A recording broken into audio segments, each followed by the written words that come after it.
Gonna get the game ready. Gonna make sure it's nice and set. Gotta make sure the game is ready. Doo-ba-doo-ba-doo-doo-doo-ba-doo. Seems to be doing better than yesterday. 'Cause yesterday it didn't even work.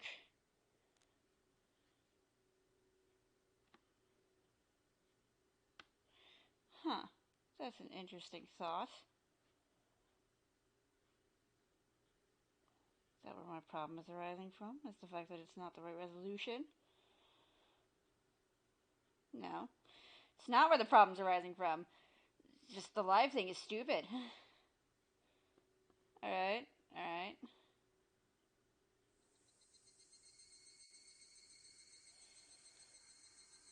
I swear YouTube is silly. Cause I was gonna say, it's showing just fine on my computer. I'm gonna send these to my friends. And then I'll start streaming and make up for what I missed yesterday because YouTube's services were bull honky and worthless and couldn't be trusted for damn near nothing. Hopefully today that won't be the case and I won't have to worry about it. So far, looks like I'm in the clear. So, last we left off when I was talking about after she murdered, Rina. Yeah! Hi, Mayura, what up? I'm talking about how to dispose of a body.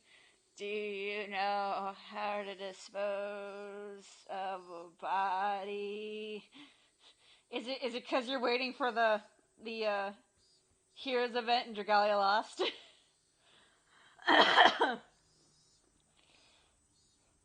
Yep, I knew it.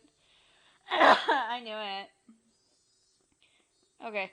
I could throw them into the river running through the dam construction site, but if I did that, someone would find them for sure. I'd seen on the news several times before that a bag with body part was found beside a river. Every time I heard something like that, I always thought it was the murderers stupid. I thought about dumping them into the Onigafucha swamp, but rotten meat floats. I thought about weighing the bags, but there's no guarantee they'd stay down. Yep. Aw, Pat, so do I. How about I just wait until tomorrow? So that left me with one choice, to bury them. There are many unexplored mountains at the end of the abandoned districts around Yagouchi and Takasudo. It's probably best to bury them somewhere in the mountains. While it would be safe to bury them here in the garbage dump too, it's not perfectly safe. And so I'm going to bury all these bags somewhere deep inside the mountain in order to completely erase the two of them. My joints hurt, since I've been using muscle as I don't normally use. I cleaned up the mess very carefully and got into my hideout. While still wearing the sweatsuit, I laid down on the mattress. I washed my hands carefully, but there's still dirt and blood under my nails. I should take a shower later and wash it off completely. When I say things like disposing of corpses, it sounds like I'm the greatest evil of the century. But it's only true if I get caught. What I did isn't a crime as long as I don't get caught. Plus, I didn't do this because I wanted to commit a crime. You can get away with it. It's a perfect crime if there is no beginning. I didn't do anything wrong. I did this to protect my father's life and mine. People might speak ill of me, but I don't care about them. In the end, I don't think anyone can really pass judgment on my sins. Sins aren't something to pass judgment on. They're something to confess and to atone for. In other words, nobody can measure the weight of a sin other than the person who committed the crime. Do I regret what I did? Do I feel sorry? No. I don't think I did anything wrong. I truly believe there is no better way than killing them. I'm sure it was the right thing, because my life had already started to change since the night I killed them. A few days earlier, I just came home after killing Teppei. My father was cleaning the room Teppei had thrashed earlier. His eyes were swollen. He had been crying. Rena, where have you been? I was talking with him. I said Rina-san will never come to our house again, so please leave us alone. Therefore, he'll never come back. I don't think he'll stay away from us that easily. You should watch out for him for a while, too. I do like your Albert. I also saw someone had Lily, and I'm like, my girl! I also did 110 pull from the previous banner. And I got Zealous. And he's cute, I like him. It's hard to explain to him why Teppei would never come back. I can't tell him he shouldn't worry because I killed him. grabbed ice cubes from the freezer and put them in a plastic bag and handed it to my father. Here you go, Dad. Your cheeks are swollen. He must have only noticed it just then. Oh, thank you. Don't worry about cleaning up the mess. I'll do it. I'll get the vacuum cleaner. Rena, he called out to me. I'm sorry. I'm so sorry. It's not your fault. They make their living by deceiving people. You were just one of their targets. Rena, did you know who they were?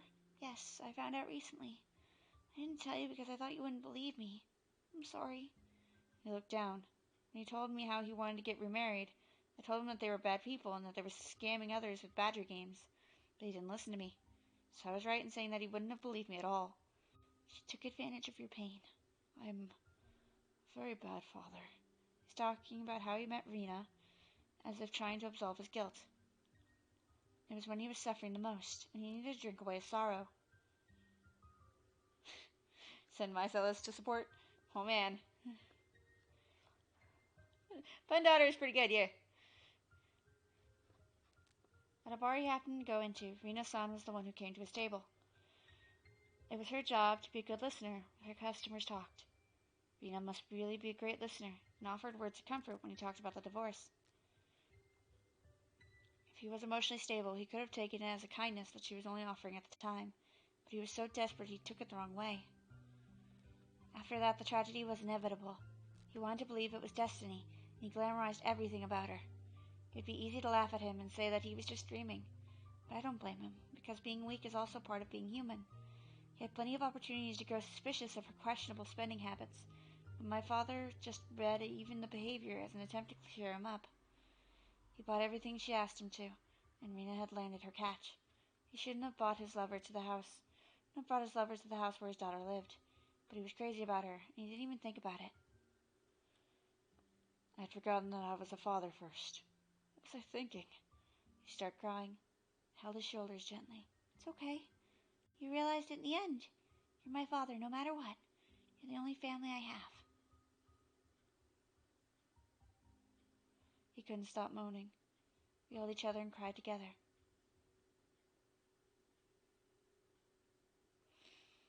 The next day, my father got up early in the morning.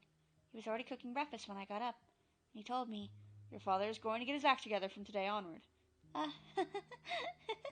Dad, you should have said that you use salad oil when you cook them sunny side up.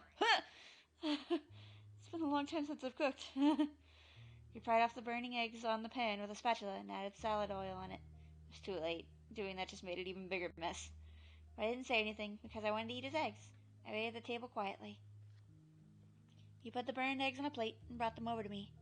It looked like he tried to salvage them by adding cheese, but it didn't really work. Still, it smelled good and crisp. It actually stimulated my appetite.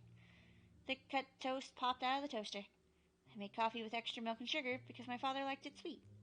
We put everything on the table. It looked terrible, like the cooking class of an elementary school, but to me it was precious because my father tried very hard to make it wearing the apron. Great. It smells good. Hope it tastes as good as it smells. It might be better that you do the cooking. I feel bad making you eat this. I'll take care of cooking when you take care of getting a job. It had been taboo to talk about work in our house. He hadn't worked since the divorce. It wasn't only because of the divorce, though. He just didn't have to work because the settlement my mother gave him was so huge. Plus, I let him be lazy because I felt guilty about the divorce. But my father cleared his wrongdoings by showing repentance to me. And I also atoned for my sin from not doing anything about my mother, by doing what I did the previous night. So we are free of sin. I'm going to try and find a job. I'm thinking about going to the employment services agency today. Yeah, that's a great idea. It's not money that he wanted. He just needed a normal lifestyle. I'm old and I'm not very strong. A bit worried if I can find a job at all. What kind of job are you looking for? I'd prefer a desk job, but I don't think a lot of companies would offer one to an old man like me. I can ask my friend. Michan is the daughter of a big landowner in Hinamizawa, so she might be able to find you something. No, it's okay. I'll do it myself. I have to man up, you know? I don't remember the last time we enjoyed breakfast like this. I don't even remember the last time we had breakfast together. For the first time in a long time, the morning light felt refreshing. I wanted to keep enjoying life like this, but unfortunately I had to go to school. I told him that I'd skipped school that day and that I wanted him to take me somewhere fun, but he tried to be a good father and said I had to go to school. Well, I have to go now. Okay, have a good day at school. He followed me to the front door. I was a bit embarrassed for some reason. He talked to me while I was tying my shoes. He followed me here, not because he wanted to see me off, because he wanted to tell me something. I've been sad since your mother divorced me, but I realized that I shouldn't be sad, because I have you, Rena. I didn't have to feel sad at all. Dad, that's what being a family is about. Yes, you're right. Again, I'm not a good father, because I had to learn something that's simple and important from my own daughter. Well, I have to go now. Keiichi-kun is waiting for me. Have a good day. Oh, Rena, I'm going to cook dinner tonight. I'll do the grocery shopping on the way back from the employment service agency. Look forward to it. I promise I won't feel like I just did now. Okay, I'm looking forward to it. See you tonight. I left the house. My father saw me off, still in the apron. It was the first step of our new life. I finally regained it. I finally regained everything we lost after we left Hinamizawa. My mother wasn't around, but I didn't feel sad because I had my father. The cries of the cicadas sounded like they were celebrating my new life. The sunshine was bright. The wind was sending up a nice breeze. The only thing that wasn't nice was the ticking clock. I was late because I spent too much time talking with my father. Keiichi-kun might already be gone. I don't think he'd wait for me that long. Yes, he does! But he was there anyway. He actually got art in the last chapter with Shion.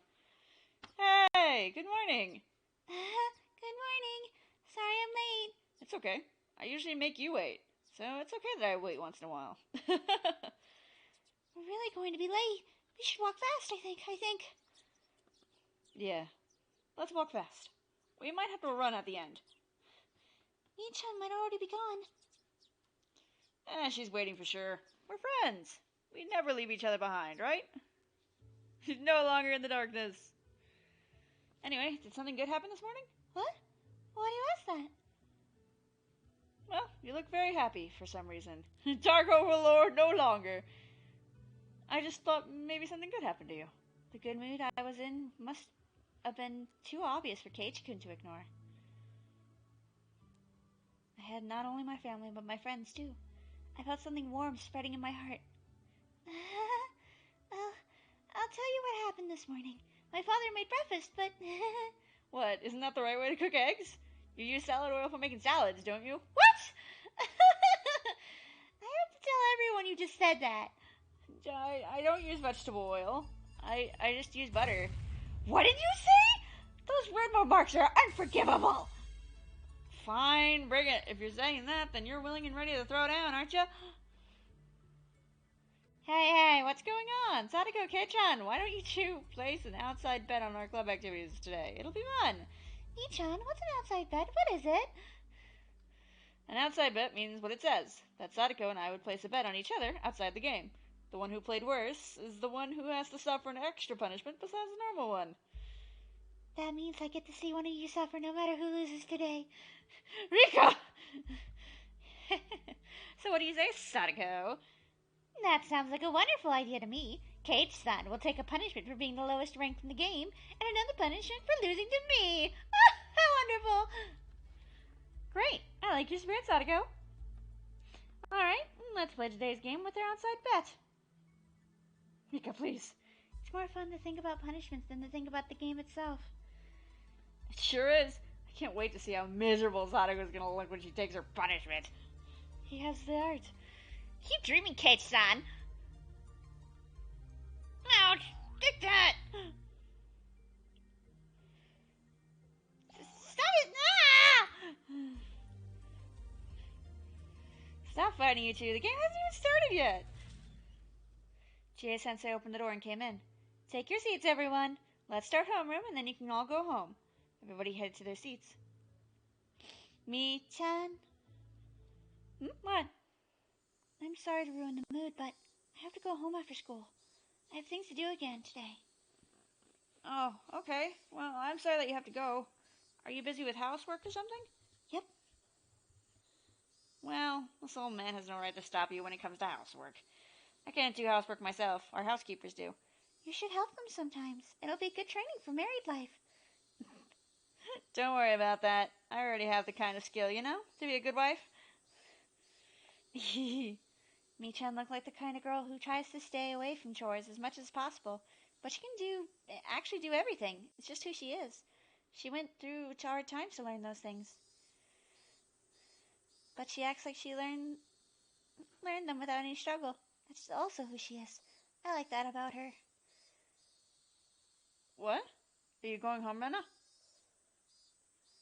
Then you won't see Kate-san go to the teacher's office wearing an embarrassing uniform. What a shame. It's going to be fun. Pity you have to miss it. Yeah, I'm sorry. You went home after school for housework yesterday, too. Did something happen? Yeah, kind of. It might take me a few more days. Well, then I guess you can't join us for a while. Maybe. I'll try to finish as soon as I can. Can we help out with the thing you have to do? If it's something like carrying old furniture, let me know. I can help with that. Are you ready decorating your house? This old man can bring lots of help for that. I have an idea. We can make a game out of helping her out with her housework. At this rate, the person who doesn't end up helping her will be the winner. Thank you guys. I really do appreciate it. Well, it seems like there's nothing we can do. Therefore, I announce Rena Ryugu's withdrawal from the front lines as of today. I order you to take a rest till you've finished doing your housework and to return to the front as soon as you regain your strength. Well, there aren't many games before. Oh. Can you play Mahjong, Kate-chan? Yeah. My dad sometimes forces me to play Mahjong with him and his friends from work. Of course, we are good at Mahjong as well. After that, they fooled around and made a lot of noise, just like they always did. I looked at them and reminded myself that I'd always have a place to return to. I left the classroom with a smile. I was going to Yagouchi on my bicycle. I had to find a place to bury the bags with the body parts. Hopefully I could finish burying all of them today before it gets dark. With that, everything would be over and done with. Not like that. The back tiles are made of bamboo. You guys haven't marked them, have you? I wouldn't be too sure. Kate-san, you sound traumatized by the experience we had with our card game. Well, I think there's some scratches on them. They're cheap ones, you know. But it's more fun when there's an element of doubt, don't you think? Me, how many reds do you want to use? 6? Rika-chan sounded professional and scared me. Oh, well, I should start by checking the tiles. Playing Mahjong with my family is different from playing it as a club activity. I have to be cautious. It's possible that one tile is missing, or that there's one extra of a particular tile in here. We don't do things like that!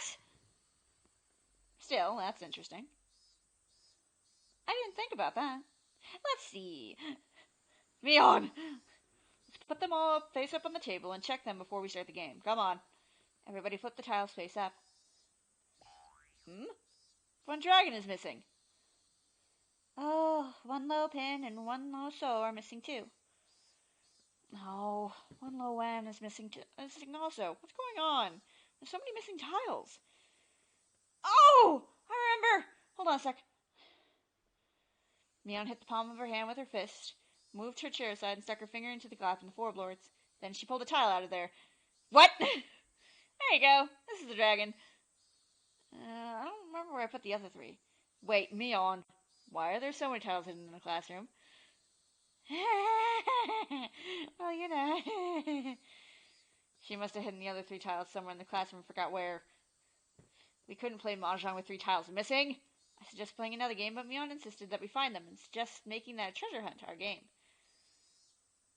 As long as I make Kate-san suffer punishments, I care little of what kind of game we play, but to be honest with you, I prefer to play with something more interesting than that. I agree. Plus, you're not sure that they're here in the classroom, right, Mion? No, they're here.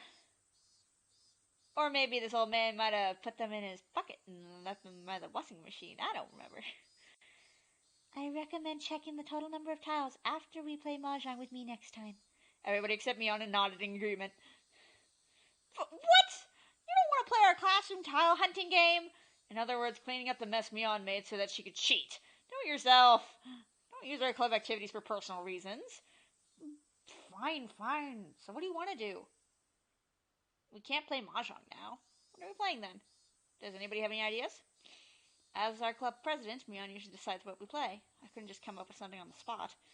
While we were thinking, Mion hit her palm with her fist, just like she did earlier.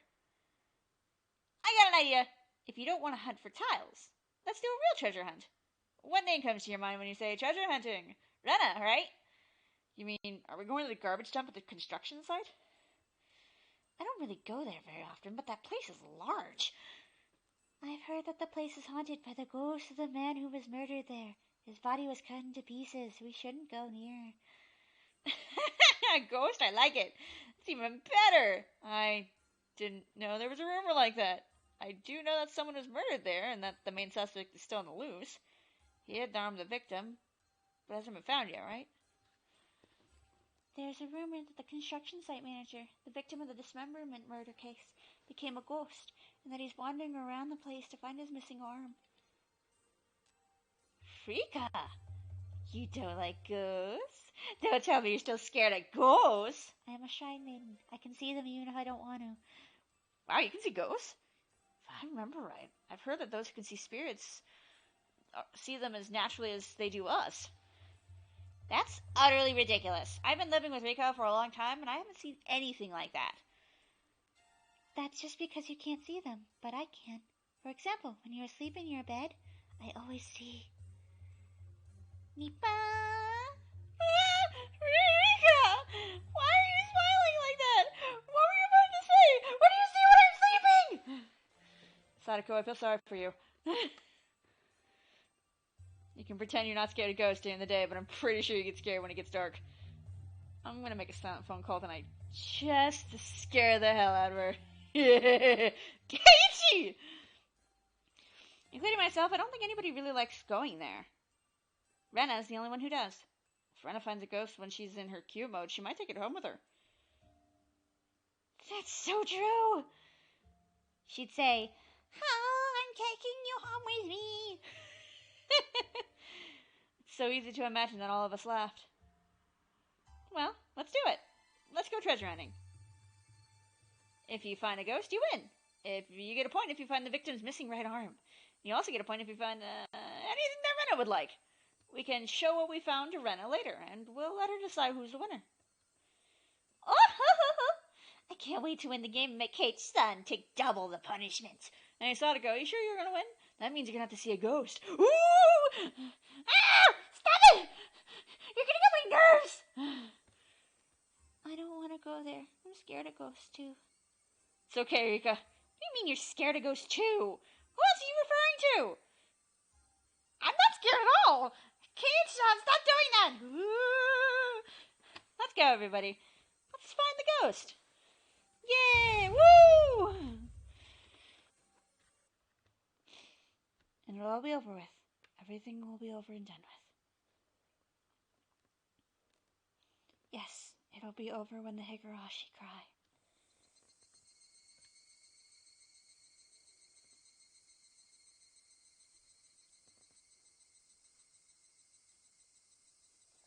No, my nose! It's a bad time for my nose to do silly things. Hello.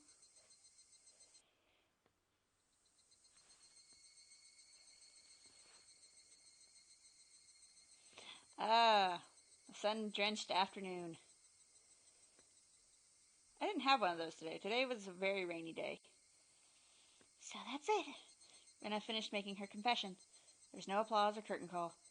It was a quiet and lonely stage that Rena performed on her own. I think I'd forgotten to blink since her confession started. Everybody seemed to be feeling the same way. Rena looked at us, like she was the teacher waiting for questions from her students. We noticed that she was imitating what Chie-sensei does at the end of class, and we all smiled bitterly. I went to Yakouchi earlier to find a place to bury these bags. It's hard to pick a place because I wanted to make sure that nobody would ever find them. I even thought about burying them in my backyard because it might be the safest. But after I thought about it, I knew that it wouldn't work. My father might start planting vegetables one day and he might find them. So it's better that I bury them somewhere in the mountains. Plus, I don't ever want to let her near my father, even though she's dead.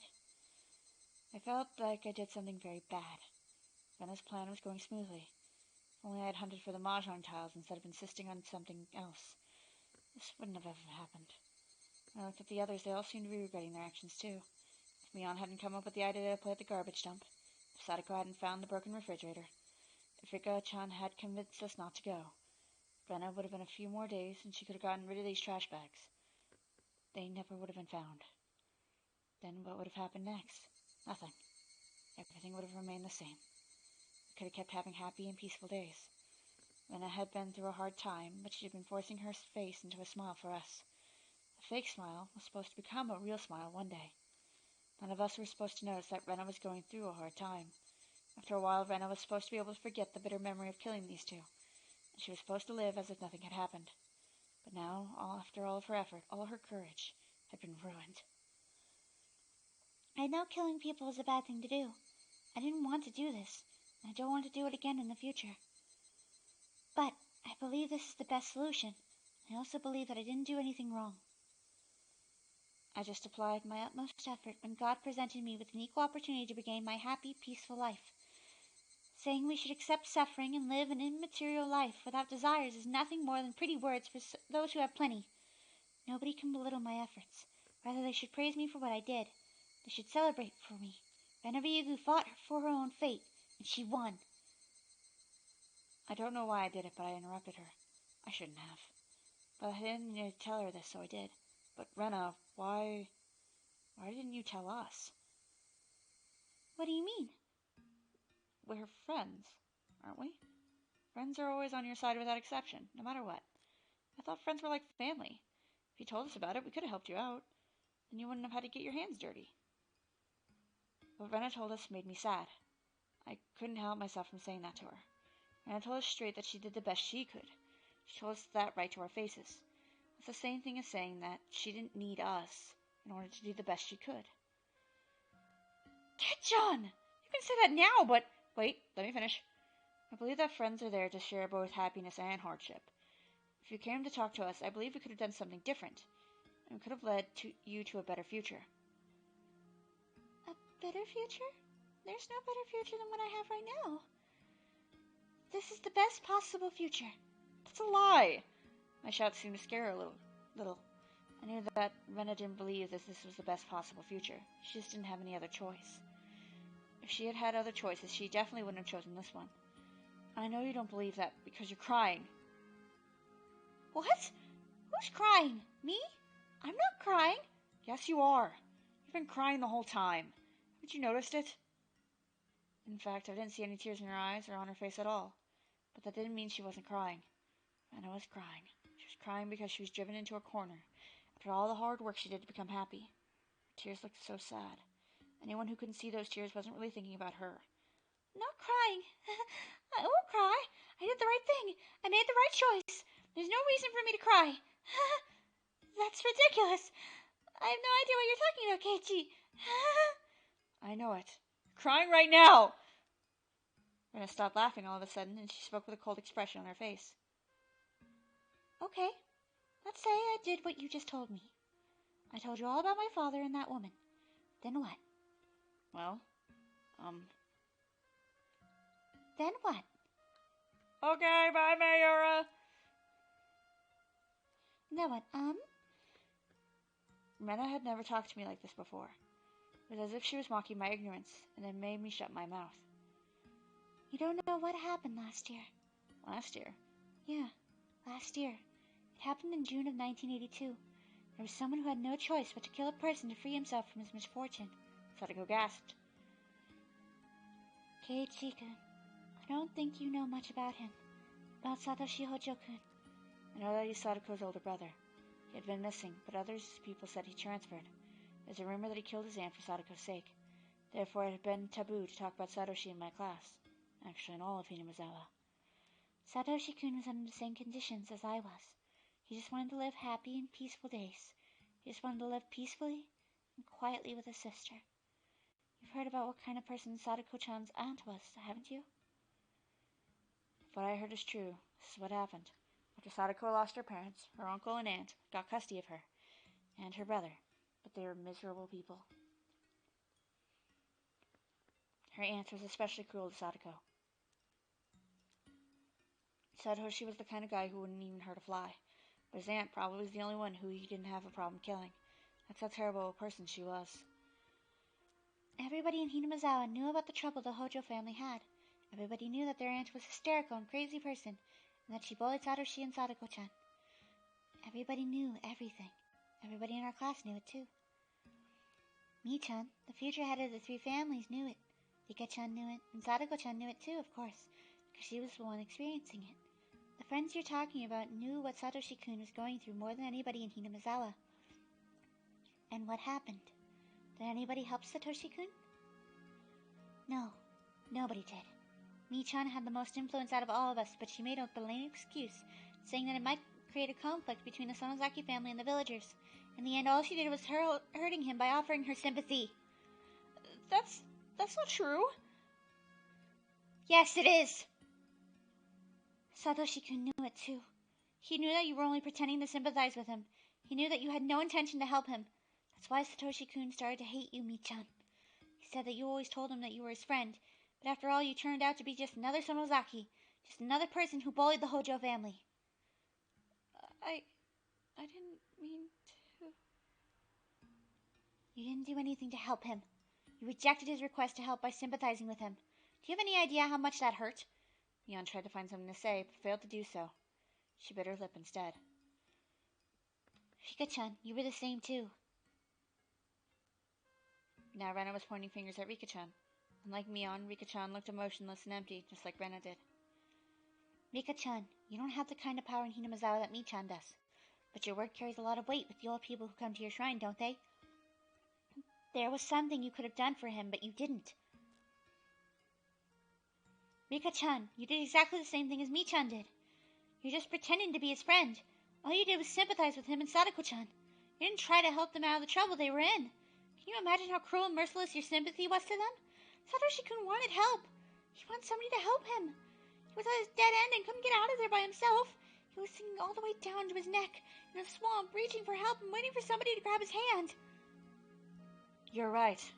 Rika-chan's voice sounded mature. It's very different from how she usually sounded. I didn't know how to save them. All I could do was offer them some consolation. I'm not going to deny it, nor am I going to make excuses for my sin of not trying hard enough to find a way to save them. I didn't know you knew. Rena gave a twisted smile. That ugliness caused me to look away. Sadako-chan, I don't know if you believe me when I say this, but you weighed down with sin too. I didn't understand why she was blaming Sadako. I tried to take her side, but I gasped in surprise when I looked at her. She looked like she was accepting the sin that Rena had mentioned. Sadako must have wanted to confess her sin before Rena pointed it out to her. So Sadako opened her mouth first. I don't know if you believe me if I tell you that either, but I realized it on my own. I know what my sin is. I see.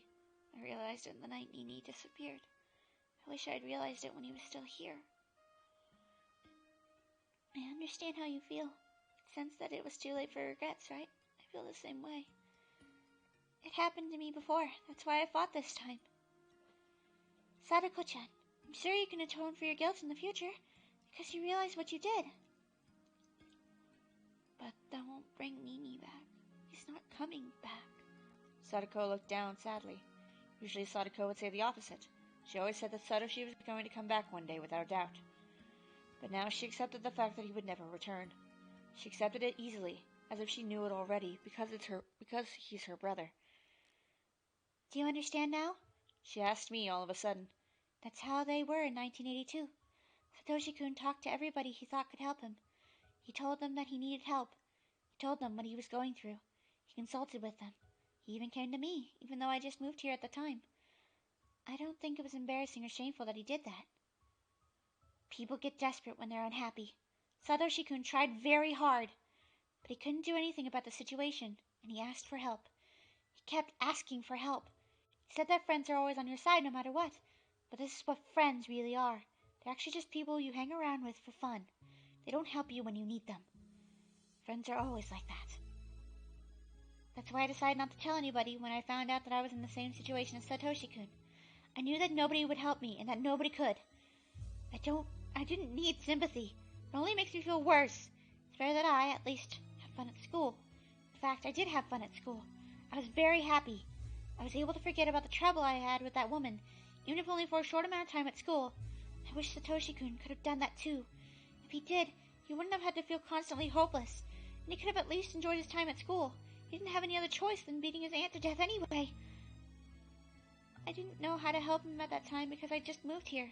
All I could do was just listen to him and try to help him make him feel better. But that might have been something more I could have done.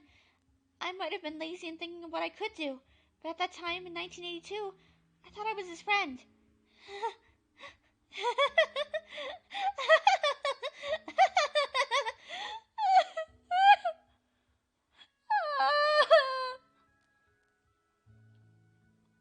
Oh my god, there's an actual drawn scene for this! Oh, and the piano version of you playing in the background. Oh no, my heart! Rena's self-derisive laughter changed into grievous sobs. Her tears gradually wore away at our relationship of trust. Nobody will help me. Friends are just people who you have fun with. You can't trust them. Friends are important, but you have to make sure that they're people you can consider friends. Kill me. Don't be self-depreciating in my chat. Don't be doing that. Even if I'm not a close friend, you can consider me a friend. Not an overly close friend, because I don't know you very well, man, but I will always consider anyone I know, at least in some factor, as friend. Like, blank, blank, blank, comma, friend. The more Rena cried, oh, it's okay. That's how people consider, like, coping and stuff, is to be self-depreciating and stuff and saying, like, bad things about themselves. But that doesn't help you cope. It just adds more negativity to yourself. It makes you more sad and depressed. But it doesn't mean, hide your problem. It just means, hey, there's a better way to cope with it than just being all negative about yourself. There's always a way. The more Rena cried, the clearer we had heard her voice in her heart. Mion, Sadako, and Miko-chan looked into the distance with sad expressions on their face. I was the only one who could say anything back to her now. I had to tell her this. And she knew it too. She just needed to hear it from someone. I braced myself to tell her something that might hurt everybody. I understand, Rena. I understand what happened in 1982. I understand that they were heartless. But Sadako also told you this. They realized their sins. They regretted what they did and didn't do. So it should be different this time. They can understand your pain, and they can help you. You weren't here last year. I'm afraid you don't know what you're thinking about. What you're talking about. That's right. I wasn't here last year. I wish I were. If I was here last year, I would have fought for Satoshi. You're lying! I'm not lying. I've learned how important friends are since I moved to Hinamizawa. I'll fight for my friends. Thank you, Ike. If I was here last year and knew what Sadako's aunt did to her and Satoshi, I wouldn't have given Satoshi the opportunity to beat her to death. I would have done it myself. I would have done it in 1,500 seconds. Ha! Reference to how he killed Teppei Hojo. Done it in 1,500 seconds. I wouldn't have even hesitated. I would have beaten her to death with a metal bat. That's easy for you to say, but you don't know the kind of determination you need to kill another person. I don't know that, and I don't need to know that either. Do you know why? Because it's an obligation to help your friends. You don't understand, Keiichi-kun. You don't know how disgusting it is to kill a person. You can never get rid of the dirt on your hands, no matter how hard you try to justify it. You're right. Killing a person in order to save your friends is such a short-sighted way of thinking. It might sound like I'm contradicting myself, but I think things aren't meant to go well when you take care of an evil matter by doing an evil deed. I'm proud of my conviction that I wouldn't hesitate to kill a person for the sake of my friends, but the peace I get by doing an evil deed won't last forever. We all know that by instinct. That's why we all despise evil things, I think. What? I have no idea what you're talking about. She didn't have to tell me that. I was aware I wasn't making any sense. But, for some reason, I could easily imagine a world like that. A world in which I saved my precious friends by committing an evil act. The peace I seized by doing that evil deed didn't last long. It got worse, and ended in a way as terrible as the sin I committed. This is a memory that shouldn't exist. I don't know why, but I know for a fact that it happened in a world of possibility. I'm sorry, I don't know what I'm talking about. For some weird reason, I couldn't prevent myself from smiling in embarrassment even in a situation like this. But you know it too, don't you, Rena? You know that you didn't want to get your hands dirty. You're crying because you wanted us to help you, but we didn't. You didn't want to be a murderer. You're lying when you claim that this is the best choice you could have made. That's why you've been crying. That's not true! not true, that's not true, that's not true, that's not true! You know better than anybody if it's true or not. You've been regretting this from the beginning. Even if you were able to hide the corpses without getting caught, you could never have washed the blood off your hands. How are you going to fool yourself into believing that you wouldn't have lived the rest of your life bearing the burden of your sin?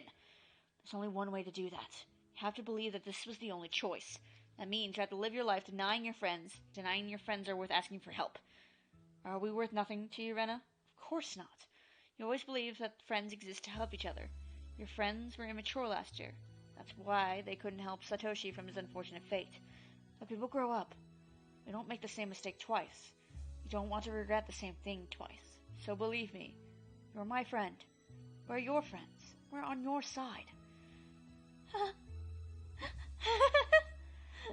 So what you're saying is that I was immature too, right? Yeah, I am. You're immature because you didn't believe that your friends grew up. But I'm not going to blame you for that. We didn't notice until today that you were going through such a hard time all alone. People can communicate their feelings only by talking to others. So there's nothing we could do because we didn't talk. In that sense, it's hard to say it, but we have to admit that this is meant to happen in order to make your choice the best one for real. We finally talked about our feelings. We now know that you've been distrusting your friends since last year, that everybody regretted both what they did and didn't do. So now we finally became true friends. Finally. But it's too late. We only noticed our sins because after it's too late. It's not necessarily true. For example, as your friend, I can understand the things you've done this time. What do you mean by that? I understand that depriving people of their lives is an unforgivable crime. But I also understand that my friend Rena had no other choice but to do this. So I don't think you're filthy, and I'm not scared of you. If something like this happens again, we should talk and think about what we can do together. But this already happened, and I understand that. When I say I understand, I mean I forgive you. I don't hate you for what you did. I said that to everybody this time. I said it to all my friends. I accept what Rena did. I accept that she had no other choice than to do this. This was her last resort after thinking it through many times. So, I'm going to side with her. Kei-chan. Of course, if she killed them for money or some other stupid reason, I'd drag her to the police. But that wasn't why Rena did this. She couldn't run away, and she thought it through before she came to this point. If she's guilty of anything, she's only guilty of not talking to us about it beforehand. But forgive her for that too. I forgive her for coming to this point. Kechi. So, I beg you all, please forgive me for not noticing Rena's situation and for letting her go through it alone. My sin is that I allowed a day like today to come to pass. Kate-san. We're the only ones who know about these bags. If we keep it to ourselves, everything will be fine. Brenna doesn't have to worry about a thing. Let's hide them somewhere like she planned. We'll cleanse ourselves with salt later, and that's it. Let's forgive each other for our sins. And then we'll regain our happy and peaceful days. Isn't that right? Brenna, this is the future you chose, right? This is the best possible choice, right? Kate. I jumped on the hood of the abandoned car Rena was standing on, and I reached for her hands. Admit it! This is the world you wanted. This is the choice you wanted to make. But this is something that you can't choose by yourself. All of us have to reach for each other's hands, so that Rena can make the choice. In other words, I can't make it happen by myself. I need everybody to reach for each other's hands. So, Rena, you need to do it too. When all of us hold hands together, that's when we can go to that world that exists beyond the choice you made.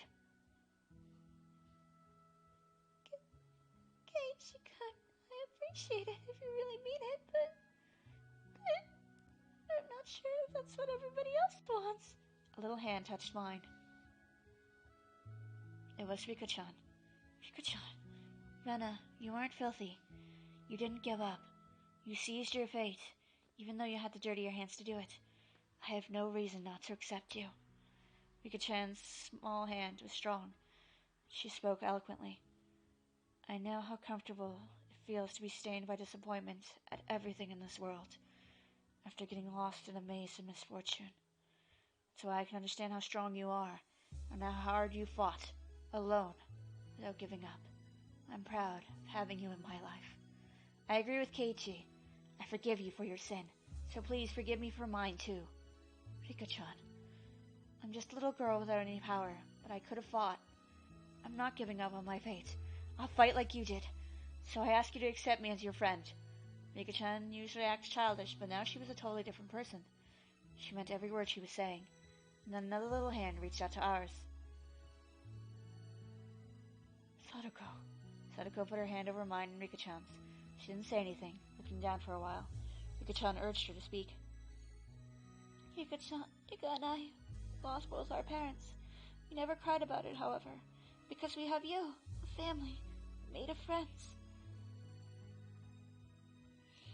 I want us to continue to be a family for you.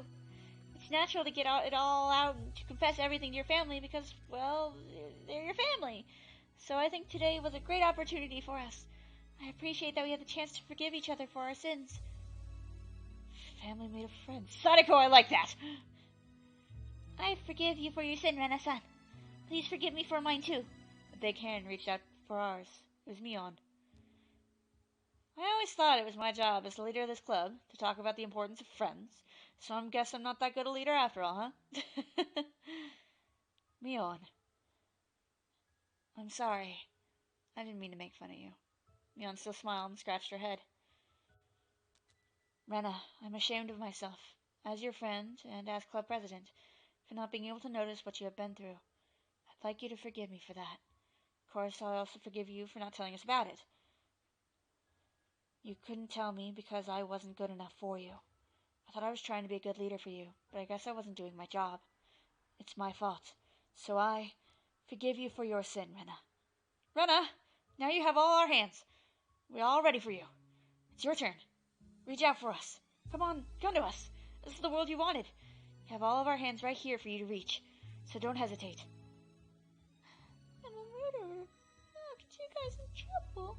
Rena, we are. Rika-chan, you don't need to say anything. We're all reaching for your hand. What else do we need to say or prove? Rena, you don't need to say anything. All you need to do is reach out for us.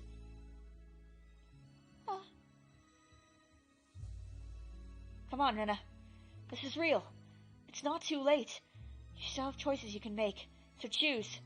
You can still make it. Come on. It's not too late to start over again. Rena slowly reached out, and her hand touched ours. She didn't hold our hands. All she had to do was touch our hands to show us her will. Rena chose to live, to share her life with her friends rather than to refuse them for the rest of her life. I took a step closer to her and firmly grasped her wrist. It was getting dark, and some stars started to appear in the sky. We all forgave each other for our sins for the first time. It was a little embarrassing, but Rena's tears made us all cry. We just kept crying together. We stood in a circle, holding each other by the shoulder, putting our heads together in the middle. We were a family made of friends. We forgave each other and were happy together. There's a memory in the back of my mind, but it's not supposed to exist. I tried to save one of my friends in that world. In order to do that, I rejected all my other friends. I acted recklessly alone, and I brought about the end of the world. The situation we had here is the same as the incident in that faraway world, in the sense that people have been deprived of their lives in order to save one friend of mine. But other than that, it was different. We have Rena, Mion, Satoko, Rika-chan, and myself. Nobody was missing. We were going to regain them. We were going to regain those happy, peaceful days. The road going there might be a little rough, but we'll walk it together. We all will.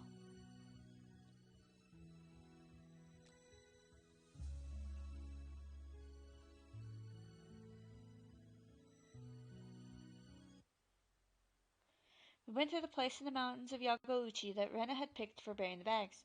Getting corpses is a scary thing to do, but it made us united more strongly because of that. Since each part of the corpse is in a separate plastic bag, we can tell what's in the inside of each bag by touching it. First we forced ourselves to laugh whenever we had to touch the bodies because we were scared, but after a while we got used to it, to the point that we could actually make jokes about it. Of course, all of that was probably a bluff, but we all tried our best. Mion somehow had detailed knowledge of how to hide corpses. She told me to dig the hole deep. Rika-chan helped carry the bags. Sadako used her talent of setting traps to perfectly camouflage the place where we buried the bags. Me? I was in charge of digging the hole. Rena dug it earlier, but I made it a little deeper. After we finished all that, we walked back to the place where we parked our bicycles. We took back to the place where we had buried the bags. back to the place where his buried bags. It's completely unnoticeable. You'd never be able to find that place again once we left for home. That's how perfect it looked. Great! Thank you all for your hard work. We're done here. It's time to go home. Mion said it cheerfully, as if we had just finished club activities or something. We had no more bags to carry, and we no longer had any burden to carry either. We got on our bicycles, but Rena was still standing there, looking into the distance. Hey, Rena. What? I'm sorry. I think I caught a cold or something. I feel feverish and dizzy. Rena's face looked slightly red. Mion touched Rena's forehead. It actually was a little warm. She had a tough day today.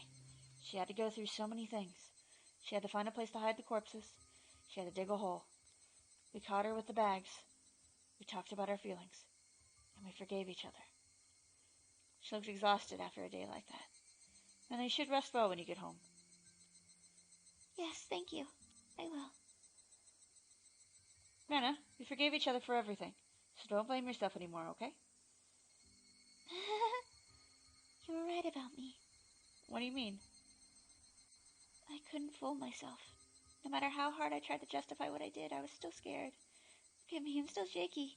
And with all the help I got from you, if you hadn't found me with the corpses, if I'd taken care of this alone, I wouldn't have been able to bear the burden. I'm pretty sure I would have been crushed by the pressure. She said all this with a bitter smile. It might take her a long time to heal from the pain, but it must be 100 times shorter than the time it would have taken if she did this all alone.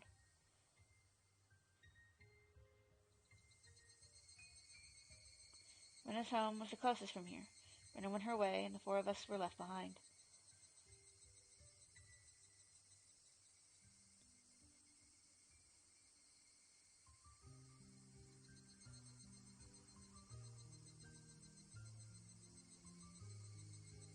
Mion made a suggestion.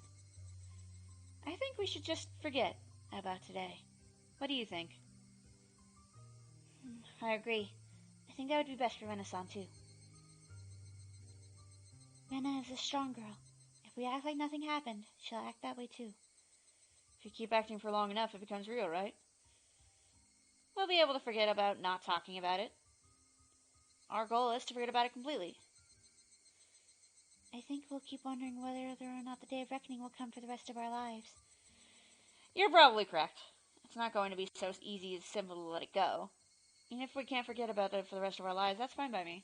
The most important thing is to keep it in my heart forever. The most important thing is that we didn't make her think about it. We nodded in agreement just as my house came into view. Well, this is goodbye. See you at school. Just like always. Just like always. I'll set a perfect trap for you, just like always. Goodbye, Kei-chan!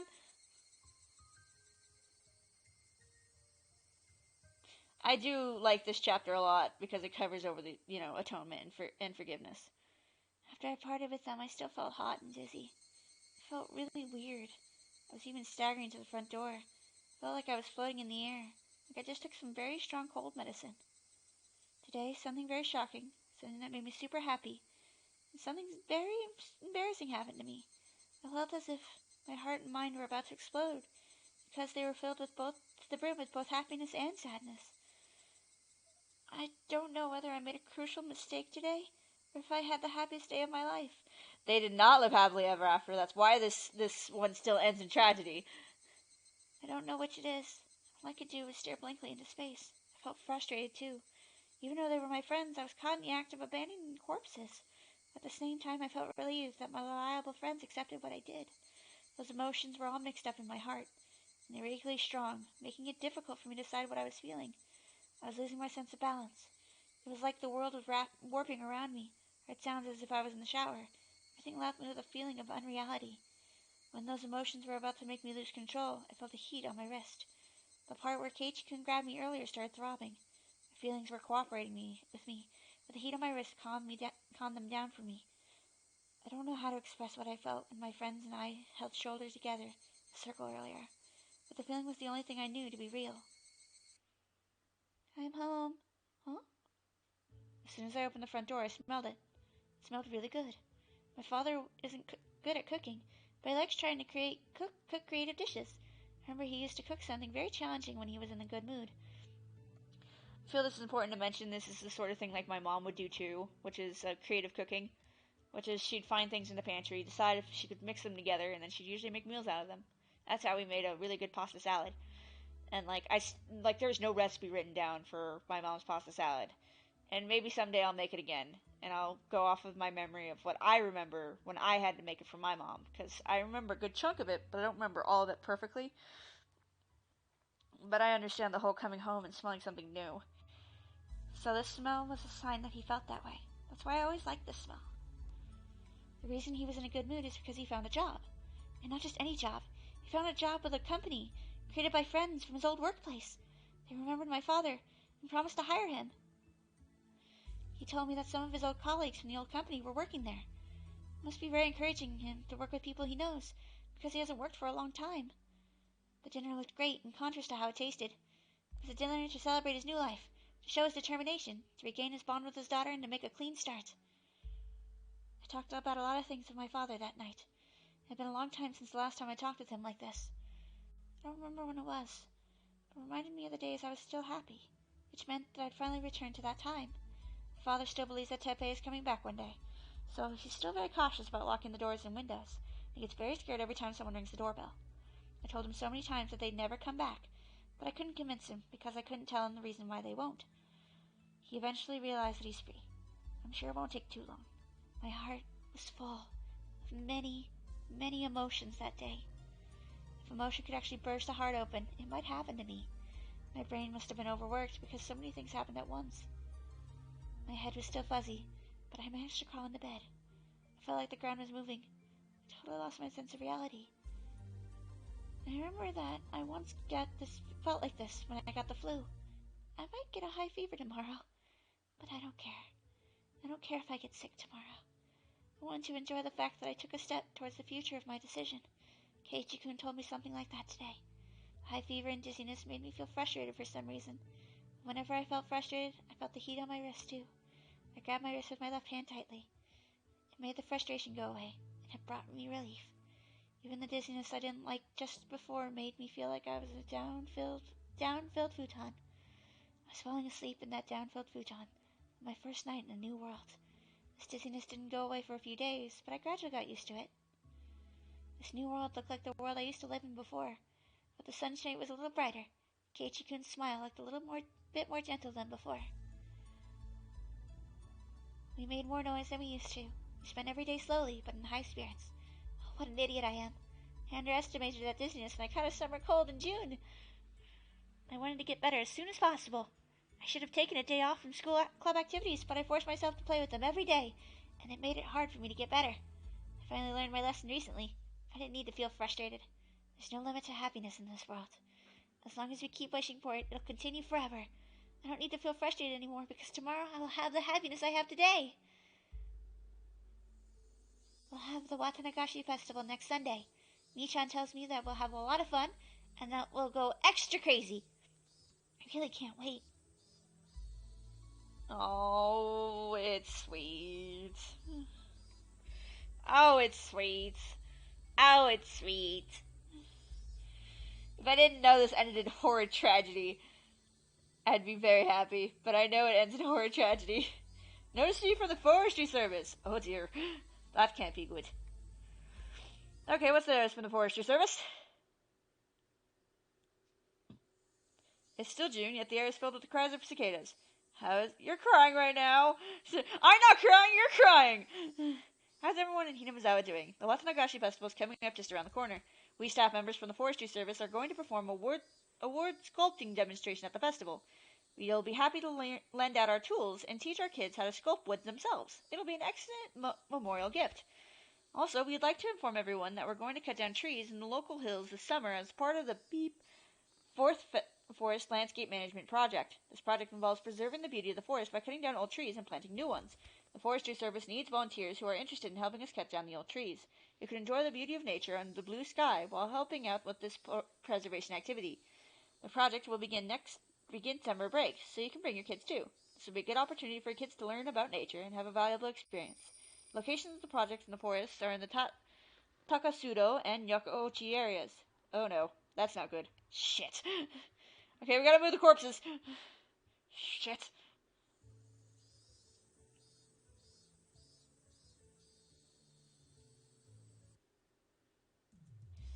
Yorishima-sen! Would you like a hot dog? Our shaved ice is the best you've ever tasted. You can have it with strawberry syrup, melon syrup, or Hawaiian blue syrup. Try your takoyaki roulette. The winner is packed with a ton of mustard. There's a great many booths this year's Watanagashi Festival. Anything can become a festival if there are vendors selling food and music for bond dances, I imagine. It's still June, but it's been extremely hot the past few days, almost as if it's almost summer.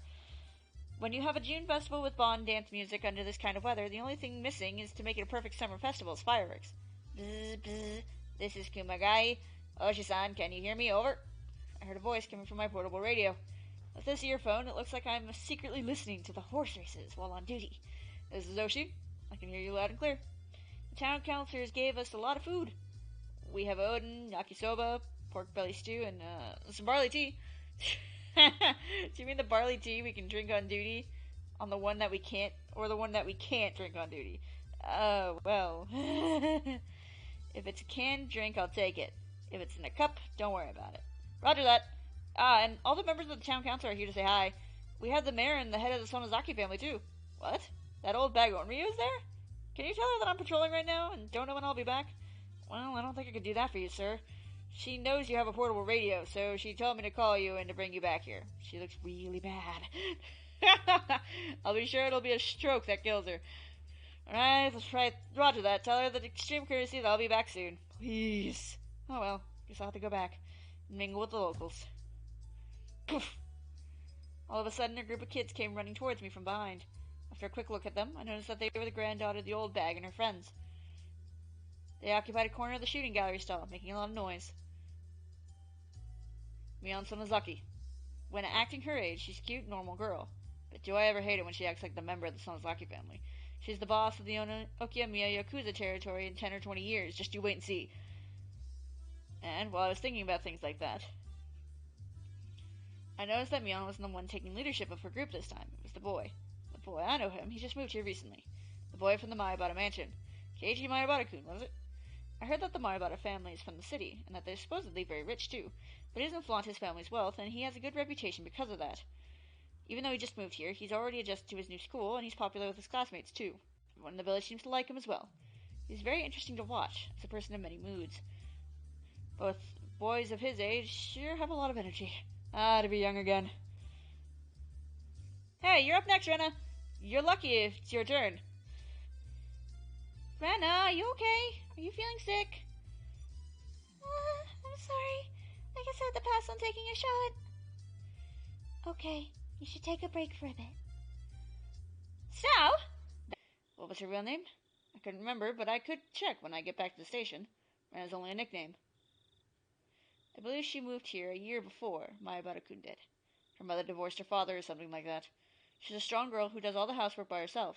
She's a very modest girl, I'm told, which is rare in this era. Unlike Maibata-kun, it seems like she hadn't really opened up to her friends just yet. They had all looked like a group of 5, but there's a distance between her and the others. It's a little sad, you know. Maibata-kun has become a part of the village, but Rena is still by herself. Well, that's just how it looks to me. Bzzzt! Oshi-san, the chief and sector manager are here. Please come back as soon as possible. Roger that. I can't believe the chief came all the way here just to say hi to the locals. I guess he's very dedicated to community service, eh? This is Takasugi. Oshi-san? Can you hear me? Do you copy? Over. Yes, I hear you. I'm on my way back right now. I'll be there in a minute. If I don't hurry up, even the chief might end up calling me. Ran back to the headquarters tent.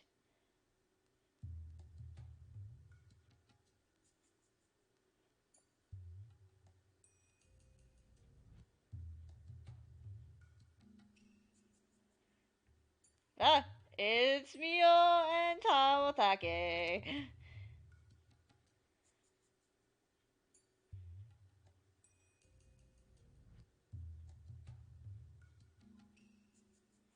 So now we're seeing Oshi's side of this incident that always happens on this day. Oshi-san, Dr. Irie is here. Thank you very much for coming. So what do you think, Dr. Irie? Oshi entered the cone-domed-off area. In there, people from forensics were taking pictures of the corpse from various angles. Irie was squatting down next to the dead body of Jiro Tomotake. When he stood up, he looked pale.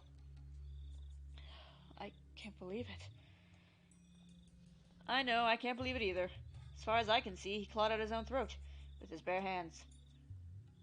This isn't a normal way to go. Most likely it was the cause of some drug or something. Are you saying he was a drug addict? Who knows? I guess it's going to be my job to find that out. Oshi-san, what's with this 2x4? Maybe he was swinging it around. Then he threw it away and had more fun clawing at his throat, I guess. Why was he swinging a piece of lumber around? He probably did it in self-defense. Did you notice that there were several external injuries on his body? Yes, I can see some bruises. The easiest explanation I can think of is that he was attacked by someone on his way home home to Okiyamiya from the festival. He was seized by the culprit, given a shot of some kind of dangerous drug, went crazy, and died. Never heard of any drug that could make people claw out their throats. I'm not a specialist, but many drug addicts injure themselves when they're in terminal condition. So, well, I'm sure the old man in forensics will take care of the investigation. Excuse me, Oshi-san. We found a bicycle believed to belong to Jiro Toмотake and 100 meters away from here. Oh, that's great. Thanks for the find. Any other clues? Not yet. They're investigating it right now. So that means the place where the bicycle was found is most likely the place where he was attacked. And then he ran away from the suspect and ended up here. Oshi frowned, crossing his arms in front of his chest. Idio was looking at the miserable corpse of Toмотake, and he kept saying the same thing over and over. It's impossible. It's just impossible. Doctor, it happened, so it was possible, okay? Try to think flexibly. Although I get that you don't really see something like this every day, despite being a doctor. Anyway, thanks for your cooperation. You can go home now. We called you here for emergency medical care, but it looks like it was a wasted trip. Sorry. Oshi stuck his head out of the blue tent and asked, can anybody give him a ride home? Ide gasped all of a sudden as he turned to Oshi. What about Takano-san? What happened to Takano-san? What? Oh, your nurse. I think she was with him. Is she okay? Do you know her phone number? Of course. Kuma-chan! Get her phone number for Dr. Ide and make someone at the station call her house. Understood! Doctor, can I have the number? Yes, here it is. Kumagai got on the phone number for Ide, repeated it back, and then dashed away from the blue tarps. Doctor, Takano-san and Toмотake-san were close friends, right? Yes. Have you heard about any troubles between them? No. Not even once. They were very close. Well, I hope she's okay. In the worst case, she could be dead, or she could be the culprit. I see. Nurses have access to dangerous drugs. We don't have anything like that in my clinic. Even if we did, we have extra careful with them. There's no way Takano-san could smuggle out a drug from my clinic. It's easier for nurses to do it than for regular people, right? Like I said, I've never heard of a drug like that, and I don't have anything like that in my clinic. Ah, so you think. Oshi-san, she isn't at home. The standby unit said that they're going to go to her house and check. Doctor, can you give me her address? Kuma-chan, can you also check if the police headquarters has found any unidentified female bodies tonight? Maybe we should check the other prefectures, too. Tell the section manager if he can call the headquarters in the nearby prefectures and ask if they have unidentified female bodies. Yes, sir! Are you saying that Takano-san might also be dead? Well, I don't know. I don't know if she's dead or if she's the culprit. Of course, it's possible that she's not involved at all. She might just be getting drunk in a bar somewhere. It's unbelievable. Who does things like this? Well, it's unbelievable in me too. It fits with the rest of the mysterious destiny in Inumazawa. It's been 5 years now. That would make this the 5th curse of Otoshiro-sama. Damn it, I'm gonna get at whoever's behind it this year for sure. I really... burp. I really want to put an end to these cases before I retire. But she hates the curses of Otoshiro-sama. It had been leading him around by the nose for 5 consecutive years. The victim of the first year, the manager of the dam construction site, was his friend. Despite his desire to avenge his friend, the mystery had only deepened, and one case followed another year after year. Oshi would be retiring next March. As a retiree, he would be able to ask about the progress of the investigation, but he wouldn't be able to take the initiative anymore. In other words, this year was his last chance for revenge. Would he have to put his head in the lion's mouth to capture the culprit? Oshi quietly clenched his fists. I believe that this maze has an exit. Maze is a very convenient word. A maze always has an exit. I don't call it a maze if it doesn't have one. I know I'm on the right path toward the exit of this maze. I used to miss these minor divergences, but now I don't miss anything. I don't make any mistakes. This time I could feel a response that was different than all the other times. I'm sure I can finally get to the exit of this maze. But no matter which path I choose to come to at this point, Jiro Tomatake always dies.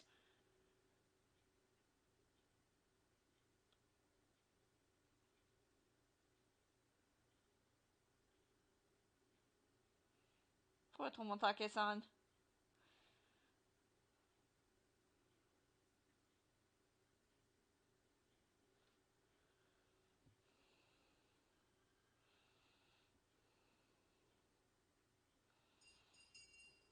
Ding, ding, ding, ding. And I have been sick ever since that day. She hadn't been able to join in our club activities as often since. Yeah, I still feel feverish. You do, huh? That's a pity. Hey, Rena, why don't you just try and play with us today? I think you'll feel a lot better if you blow off some steam with us. You got this old man's agreement. Do you think so? Do you? Sometimes resting too much is bad for you. That's true. Sometimes when you lay down, and you lay down for too long, you get a headache. They're quite correct. All illness comes from the mind, don't you know? That's not true, but alright. Everybody had suspected for a while that Rena isn't really sick, at least not physically. It's just that many things happened to her at once. She caught a mental cold. That's why I thought she could get better once she played with us. Just like we used to. It seemed like Rena was aware of that too. She knew that she had to get out of her state of depression soon. She wanted to get better, and she wanted to have fun again every day. Okay, I'll do that. Great! That's the spirit. Considering the fact that Rena is still recovering from her illness, let's play a tabletop game today. Let me see. Mion started rummaging through her locker, humming to herself. She took one game after another from the locker and put them aside. The locker definitely didn't obey the laws of physics. The amount of games she took out from the locker were more than what it could physically hold. Oh, I forgot about this one. Let's try this. Today, we'll be playing this detective game. Oh, what's that? Sounds interesting. Is it Clue? It's Clue. Well, this is a game where you guess the culprit, the murder weapon, the scene. Yep, it's Clue. It's a game where you use your brain. You'll pick it up as you play. All you need to do is note down the information you have. Well, okay, but like the thing is that alone wouldn't make someone sick. It's the guilt of bearing it and then having it found out and then finding out that those people who found out about it don't hate you for it. And it's just like, it's okay. We still care for you deeply. Even then, they still carry the guilt, even if it's not, active. They're playing Clue. In other words, you need to learn the trick of note-taking. This is a game for intelligent people, like myself. The rules don't seem that difficult. In short, it's a game where you sound out the cards each player holds in order to try and reason out the identity of the cards first drawn out of the deck. There are plenty of games in different formats where you try to identify something hidden in the least number of steps. This one just happens to be a competitive one of those. The key to winning this game would be how well you can organize your information. We usually like to play athletic games so that we can run around a lot, but in our club we have to excel both academically and athletically. Alright, this is gonna be great. Let's play! Rena, do you remember how we still haven't decided the winner of the water gun battle? I'm gonna settle it today, once and for all. Oh, are you? Then I'm not going to go easy on you. If Rena is getting serious, I'll have to get serious too. Yes, indeed. Since the water gun battle, I have reevaluated Keiichi-san and Rena-san. I'm going to be merciless today. This is getting exciting. This little man's been waiting for everyone to get this fired up. Exactly. Let's do this. Are you ready? I did it with a knife in the library. Okay, my turn. Keiichi-kun did it with the poison in the hall. Why am I always the... My turn. Mion did it with the pistol in the lounge. You're holding the pistol, aren't you? You're bluffing. I think I know the suspect and the murder weapon. I've narrowed down the scene of the crime down to 2. Ah! You're good, Rika-chan! I've narrowed the suspect down to 2, but it's hard to pin down which one it is. I'll give you a tip. There's always a hint in the questions the other players ask you. If you figure it out, you can even solve the whole mystery by the order of the cards the others put down on the table. I see. Damn it, I underestimated the depth of this game. Oh no, my notes are such a mess. I can't even read my own handwriting. Uh-huh. Once you acquire the skill of note-taking, you'll have a 70% chance to win this game. Okay, just because Rika can, predict the future and has Hanyu talking to her, I mean, who has her clairvoyance because she's a shrine maiden, it doesn't mean anything. Even a 70% chance wouldn't be enough to defeat me. I kind of knew I didn't stand a chance of winning this game, but I gradually started picking it up. Rena seemed to be getting her energy back as she played along. It was the right decision to force her to play with us today.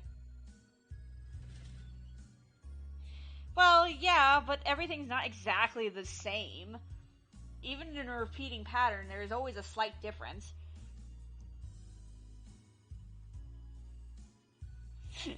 When you were in the middle of the game, Chie-sensei came into the classroom. My, looks like you're having fun.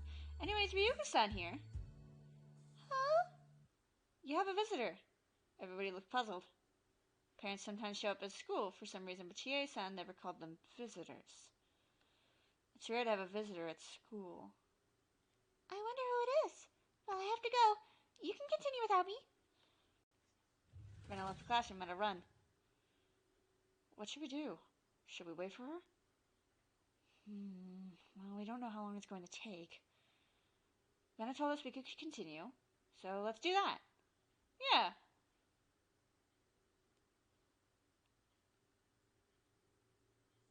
Meanwhile, outside, it's Oshi. Around the entrance, the glaring sun and the cool shade made for a clear contrast. It's Oshi. An old man who was holding his jacket on his arm was waiting for me. It looked like he was overheating and his tie was limp. Are you Ryugu-san? Rena Ryugu-san. Ever since Rena called me Reina, I hated that name more than ever. Because of that, I didn't have a very good first impression of this man. Yes, that's me. May I ask who you are? It's Oshi. My car is air conditioning, so why don't we move into there?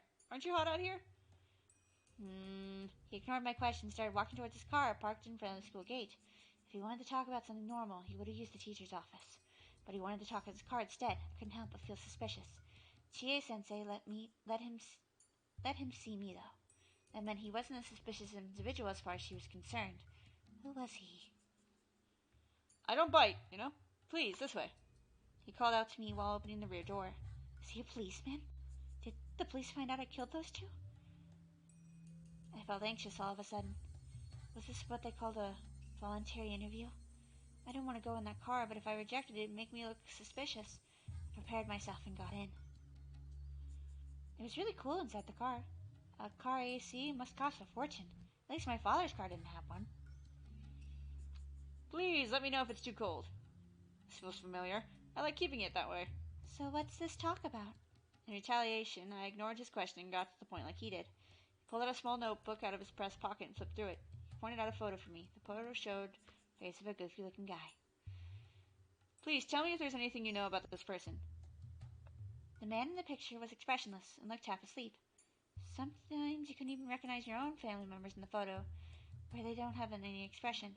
So there was no way I could recognize a person who wasn't related to me. But anyway, this was a bit of relief. This had nothing to do with Rena or her partner.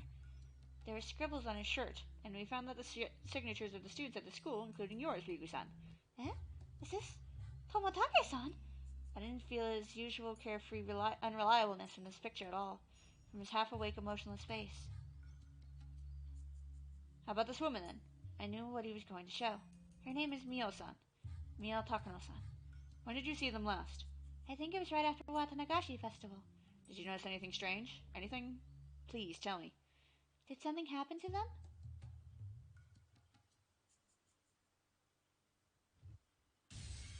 Yeah, I got it! Woo! To tell you the truth, I wasn't sure if it was Rena or Mion. Oh, raise the roof! So you gambled? Oh, how risky. It doesn't matter how he won. What matters is that he won. Oh, Rena. Welcome back. What took you so long? Mion noticed that Rena had returned. She looked exhausted. I have no idea what she talked about with that visitor, but it wasn't something fun. Rena, are you okay? Huh? What? Oh, it's okay. What? Yeah, obviously not you. I'm talking about you. You look pale. Are you sure you're all right? Rena tried to convince us she was fine, but her face clouded for a moment when she decided to leave early. I shouldn't have forced her to join the game. I'd regretted it a little. Rena probably forced herself to play with us, even though she wasn't feeling well at all. Rena put her stuff in her bag, apologized to us for having to leave early, and left the classroom. Well, she's gone now. I guess we have to keep playing until we have a loser. That's right. Whose turn is it? Meep. Okay, Rika-chan. Come on. No, that was a situation where you actually keep pursuing to make sure that she tells you the truth, because something's obviously wrong. Ah, God, you guys are idiots. Dropped a bit of frames in there. I didn't realize. First of all, I wasn't very close to Mio-san. I knew who she was, so I greeted her whenever we happened to pass by, but that was about it. I never really talked to her except for that one time. And that time was only recently. It was between the day of the Watanagashi festival and the day I was caught in the act of burying the two corpses by Keiichi-kun and my other friends. I had a phone call from the library that evening and was told that my father needed to return the book he borrowed. He was shopping at a home improvement store at that time, so I went to the library to return the book for him. While I was there, I thought about browsing some books for myself and started walking around the library. I saw her there. Oh, Rena-chan, hello! Mio-san, hello to you too. I didn't expect to see you here. Really? I was going to say the same thing. I always spend time here, and I've never seen you. She smiled in a very attractive and charming way that only mature women can do. Her smile gave no indication that she knew her death was just a few days away. She said that she often met with Toмотake-san at the library. It seemed that she had some time to kill, so she told me she wanted to buy me a drink. I had nothing to do after that. I let her buy me a canned iced milk tea from the vending machine in the library, and we talked for a while. Once I came to think about it, it was a little ironic. She mostly talked about the series of mysterious deaths in Hinamizawa. She had no idea what she was going to be the victim of its 5th year. The series of mysterious deaths? You've heard about it at least once, haven't you? 4 years ago, the manager of the dam construction site was murdered. 3 years ago, the Hojo couple family died. 2 years ago, the Fude couple died. And last year, it was Sadako-chan's aunt. The series of mysterious deaths have been going on for 4 years now. In a few days, it'll be the 5th. I've heard about it, but you don't know for sure that somebody will die this year. I do. Someone will die in a few days for sure. That's the old saying, everything that happens twice will happen the 3rd time. Isn't it also true that it happens a 4th time, or that it happens the 5th? Mio-san was convinced that the fifth mysterious death was going to happen, but she didn't know she was going to be the 5th victim. That's ironic, and also really creepy. But there's always something creepy about her, so maybe she knew she was going to be killed in a few days, but still managed to make that mysterious smile. A series of mysterious deaths in Hinamizawa. Of course I know about it. I've lived here for some more than a year. Every year on the day of Watanagashi's festival, one trader of the village dies mysteriously. It's been that way since the dam conflict. Each case is solved individually, but mysterious incidents still happen every year. It makes me wonder if there's some kind of will to all of this. The creepiness and incomprehensibility of it all gave rise to the name of the Curse of Otoshiro-sama, which fits perfectly. Despite this, I always thought the Curse of Otoshiro-sama was just a series of coincidences. My reason for this is because I strongly believe that Satoshi was the one who murdered his aunt on the 4th year. Which is true. I don't have any evidence, I just know it.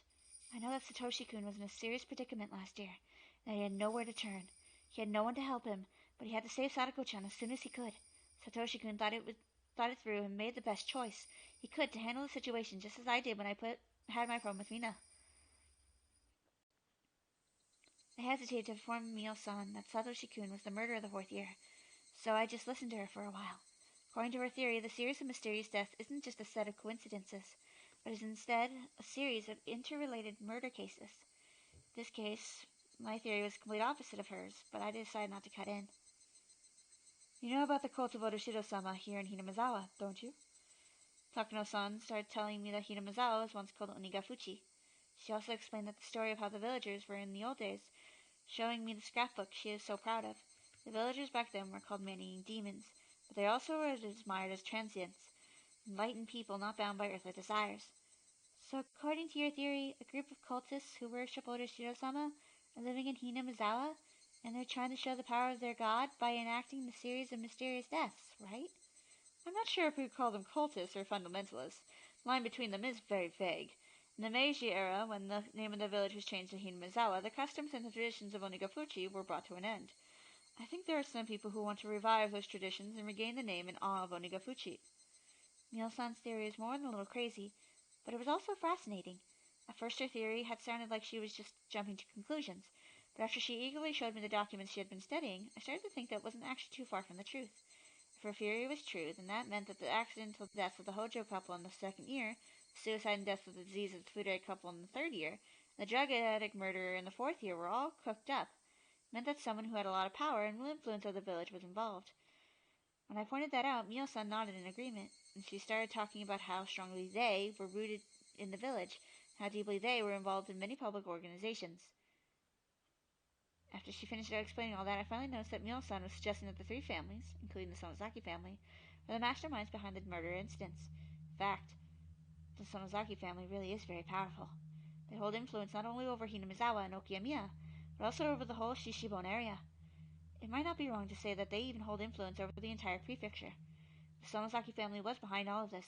Her theory would be more realistic, but that means I should be suspicious of Michan. No, I shouldn't. But in fact, Michan was very cold and unkind to Satoshi-kun when he was going through a tough time. I know there was a conflict between the Sonozaki family and the Hojo family during the Dam Wars, but still she was very cold to Satoshi-kun. But Michan admitted that what she did was wrong, and I forgave her too. I didn't want to think about that again. I decided to change the subject because I knew it would make me feel uncomfortable if we kept talking about the Sonozaki family. First of all, what is the people's belief in Otoshiro-sama all about? It's a little funny that demons and humans wanted to coexist. In folk tales, humans usually try to wipe out the demons. That's quite true. That's why Otoshiro-sama is so interesting. However, there are actually many stories that tell people of the old days worshipped a god that would have drifted from our world, from the land of the gods. It's the worship of drifted gods, in other words. There's a number of myths all over the world about people worshipping a god who came from beyond the sea or from up a river. The gods in those myths are actually people who came from different countries, right? That's the general theory, yes. Ancient Japanese culture was far behind that of other nations. When Japanese people in those days saw a foreigner from a developed country, they were so impressed by the knowledge that the person had that they started worshipping them as god. That's one theory. I heard that the red oni and blue oni are actually foreigners who visited the shore in Japan because their boat got shipwrecked. The Japanese may have created Tengu out of foreigners too. They probably saw a foreigner who had reddish skin with a very long nose. Wow, you're pretty sharp, Anna-chan. I agree with you. I think most drifted gods worshipped are based on encounters with foreigners. But if that's so, Onigafuchi's drifted god worship would have a contradiction. Do you know what it is? No, I don't. It's easy. Onigafuchi is an adjacent sea. Oh, of course. In order to have a connection to the foreigners, the place in question must have had a connection to the outside world. In Western countries, the connection between rivers running between adjacent countries. Japan, the connection would be the ocean. So most of the drifted god stories in Japan originated near the shores. Isn't there a possibility that a foreigner washed ashore somewhere else first, and then traveled to Onigafuchi? Well, the thing about the worship of Otoshiro-sama is, it specifically pinpoints the Onigafuchi swamp. Otoshiro-sama, shit! I'm fucking up my own lines! It specifically pinpoints Onigafuchi Swamp as the place where demons first appeared. That swamp isn't connected to any rivers. Nope, it's connected to a hot spring! So how could a foreigner wash up there? That's why the mysteries of Otoshiro-sama are so interesting. Nom nom nom. How much do you know about the legend of Otoshiro-sama? Shut up, Mio, you weird twisted lady! I just read a picture about it in school. I felt like I know a lot about it, but I actually don't. I just have an extreme fear of the rule not to leave Hinamizawa. After all, my life went wrong after I left. I felt dizzy when I tried to think about it further, so I stopped. When everything went wrong in Ibaraki, I met Otoshiro-sama, and he told me to go back to Hinamizawa. No, I'll get dizzy. Don't try to remember. I can't remember. I got desperate because I felt responsible for their divorce. I just used Otoshiro-sama as an excuse for my mental instability and told my father I wanted to go back to Hinamizawa, right? But wait, Otoshiro-sama did come to me. Oh no, the colors are too dazzling. I can only remember the vivid colors of the pills and the dizziness. That's all you need to know. The demons came out of the Onigafuta swamp, and they attacked the villagers. Otoshiro-sama saw it, and came down to save the villagers from the demons by exiling them to hell. The demons cried, and the villagers felt bad for them. They decided to let the demons live in the village with them. Otoshiro-sama was impressed by the kind heart of the villagers, so he gave human forms to the demons and let them coexist. The blood of the demons blended with that of the villagers as they lived alongside each other. That's exactly what I read in the book. I felt dizzy, like I was going to faint, because I touched the one memory I didn't want to. People say that most myths are based on events of some sort that happened long ago. What event do you think is the truth behind this myth? Because I was still feeling dizzy, all I could do was tilt my head quizzically. It seemed like Mio-san was expecting that response, because she smiled, looking satisfied that she successfully made me confused. She took a scrapbook out of her paper bag. I'll let you borrow this for a while. Thank you, but Don't worry. Just read it whenever you have some time to kill. I want to know what you think about the things written in the scrapbook. I'd like to know, even if you disagree with me, because you really are very sharp. Joe-san isn't interested in things like this at all, so I appreciate your input. I had little choice but to take the scrapbook. Apparently Mio-san came to the library often, so I figured I could return it to her whenever I came to return my books. However, the day I returned the scrapbook to Mio-san never came. What's wrong? You don't look good. Are you feeling okay? I caught a summer cold. I'm still recovering from it. It wasn't the summer cold that was making me feel dizzy. I always get dizzy when I try to remember the time I met Otoshiro-sama in Ibaraki. I mustered all my courage and asked her. My memory of those days in Ibaraki are blurry. I knew I met Otoshiro-sama. No one believed me. They told me it was a hallucination, but I thought Mio-san would listen to me. Mio-san, can I talk to you about something? Yes, of course. You listen to me, so it's my turn to listen to you. Well, it's about Otoshiro-sama. You might laugh at me. I won't. You didn't laugh at me either. Mio-san said it in a very gentle and mature way, and that encouraged me. Even so, I still hesitated to talk, but there's still probably nobody but Mio-san to whom I could talk about something like this. I gathered my courage again and spoke. I have met Otoshiro-sama. You have? Yes. I used to live in Hinamizawa until right before I went to elementary school, but my mother got a job in Ibaraki, so we moved. Well, you know what that means, right? Yes, I do. You broke the rule of Otoshiro-sama, which is to never leave Hinamizawa. That's right. And then many things happened. My mother divorced my father, my family was broken. I got desperate and did some bad things. It must have been terrible. Then what happened? I started hating everything in this world. I started feeling everybody who was happy was looking down on me. That's when a mysterious existence started to appear. You mean Oyoshiro-sama? The first time it came to me was, please don't tell anybody about this. It was when I started injuring myself by cutting my body with a knife. I cut my neck and something very dirty and gross came out with my body from the wound. It was, I'm not going to laugh. Go on. The chill I felt at that time came back to me. I sealed that memory away so that I wouldn't have to remember it again. But once I unsealed it, I started remembering things one after another. Yes, back then there was something in the blood, something crawling. It was countless dark red maggots.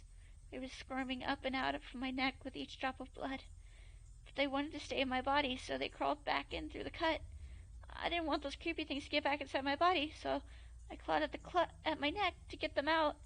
But it hurt so much it only made my hands and neck bloody. I got scared all of a sudden. I was scared because I thought that there were these many nasty maggots in my blood vessels. So I cut a blood vessel in my thigh to see how it looked. I thought I could see it better if it was in my thigh, and they oozed out from there too. So many of them. I understand, Rigu-san. Please calm down. No, you don't understand. The maggots came out with my blood, but then they tried to get back inside my veins. It really, really itches. Please bring a doctor. No, don't call it like that. Bring me a sedative. Hurry. Hold her down. Please kill the maggots in my veins. Please take all the blood out of my body and flush my veins out. There's so many of them in there. Why don't you believe me? I'll show you. You'll believe me if you see them, right? I don't want to get any more shots. No, no, no, no, no.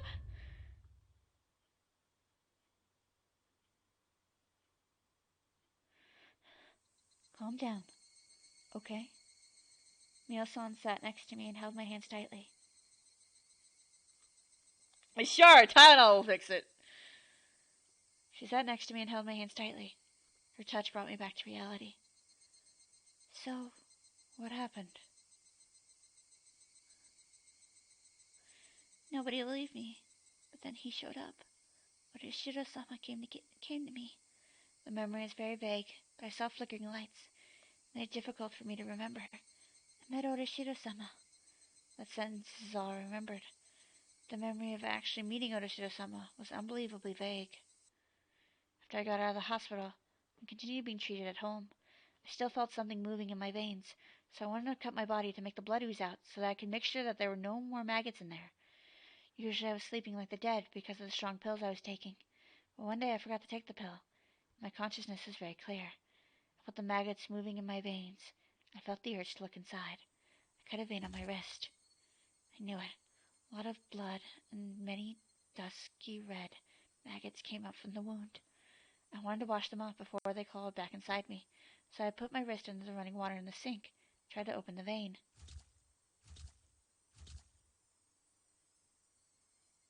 Water, blood, and maggots ran down into the drain. Just like squeezing out pus from a pimple, I squeezed the vein to get rid of the dirty blood and maggots. I kept doing it. My arms started to feel numb and I felt cold, but I kept doing it. I thought I might die from losing too much blood, but I kept doing it. My body was filled with maggots. I had to squeeze out all my blood from me.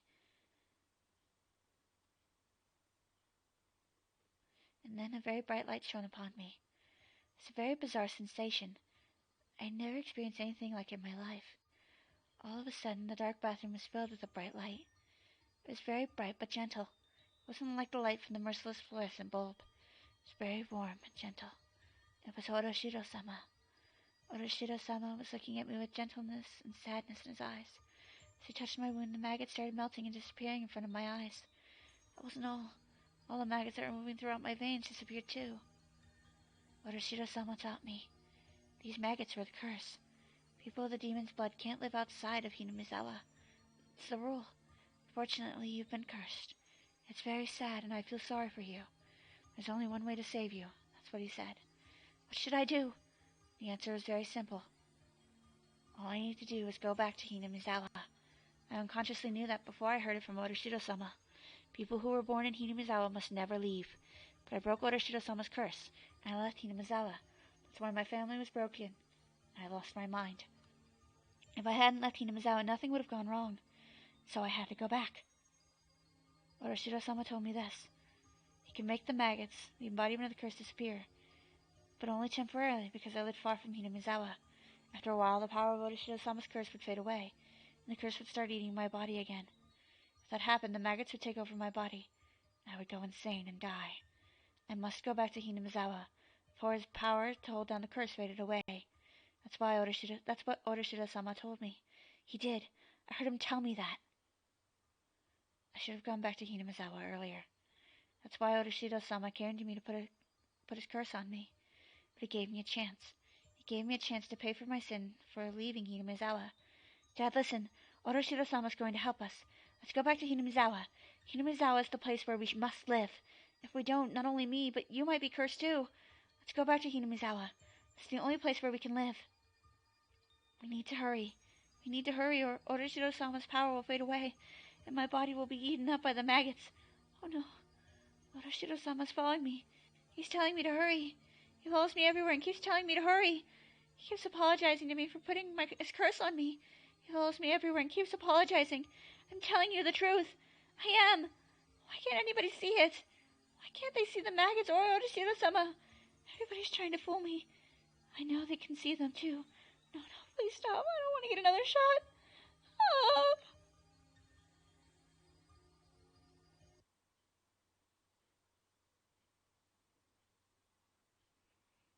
Are you okay? I was breathing hard, and Mio-san was holding my shoulders. I could feel that terrible memory I've been trying to forget was awakening.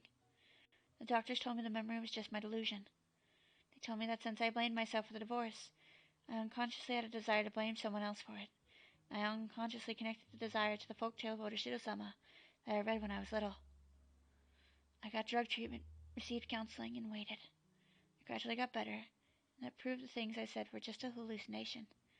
The doctors asked my father to consider moving to Hinamizawa if possible. Fortunately, he wanted to change his living environment to heal his pain from the divorce as well. So we came back to Hinamizawa. After we came back to Hinamizawa, I felt it. I felt it in my bones that this was the place we should live. I also felt Otoshiro-sama's blessing. I definitely felt it. I felt the curse of Otoshiro-sama starting to break. I was free. After I moved here, I went to the clinic in Goguya for a while. Doctors gave me the same poisonous-looking pills, and I kept taking them for a while. The terrible memory gradually became unclear. Whenever I tried to remember it, I can only remember the strong side effects of the pills, and it made me dizzy. That's how I regained my peace. And then I changed my name, Reina. The reason was because my name resembled those bad memories. I didn't want to have anything icky in my life anymore, so I came up with the idea of taking icky things out. After I took the I out of the icky of my name, Reina, there was only Re and Na left. That's how Rena was born. I liked that. When I was introduced to my classmates, I told them call me Rena. Since then, that had been my name. I'm living my new life as Rena. I cut away all the sad things that happened when I was Reina. My father still calls me Reina, but I don't feel bad as long as it's just my father and my relatives. But then Rena came into my life one day, and she called me Reina. Because she called me Reina, those bright-colored lights started flickering again. I should stop. I should forget about it. The lights were still flickering. I'm sorry. Was I panicking that badly? You were muttering to yourself. I'm glad you calmed down. Judging by Mio-san's expression, I wasn't reacting as badly as I thought I was, but I probably had those panicked hallucinations several times. If I started screaming and yelling like I once did, they'd take me away to a hospital again for sure. I'm certain I met Otoshiro-sama. I saw the maggots. It's hard to believe, right? Mio-san smiled, looking a little confused. I couldn't blame her. I didn't expect her to believe it. I'm sure it was just a strange memory I created for myself in my hallucinations. I can't believe I can't trust myself. It's the worst feeling of all. Rena-chan, first of all, you don't have to worry about anything. Yes, I'm talking about the curse you're afraid of, and the maggots you saw in your blood. According to what Otoshiro-sama said, you're free from them as long as you stay in Hinamizawa, right? Yes, that's what he said. And then you don't have to be scared. You don't have to worry about anything. You're in Hinamizawa right now. Well, the sly area is no Kiyomiya, but it's very close to Hinamizawa. I'm sure it's okay with Otoshiro-sama. You don't feel anything moving in your veins right now, do you? No, I don't. So, there's nothing to worry about. You're following Otoshiro-sama's rules. There's nothing you should be scared of. Is there? Right? No. No. I didn't know until that she was such a warm-hearted person.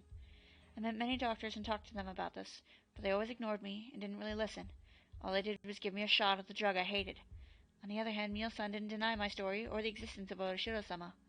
The people in this village whispered behind her back that she was a little bit crazy, but she was actually a very kind person, I thought. Rena-chan, I believe everything you've just told me. Thank you so much. You're the first one to ever say that to me. So are you. You're the first one who didn't laugh at me and listen to me seriously. I think we could be good friends. Mio-san smiled, touching her head with my head with hers. Well, I'll let you borrow my secret files and my scrapbooks.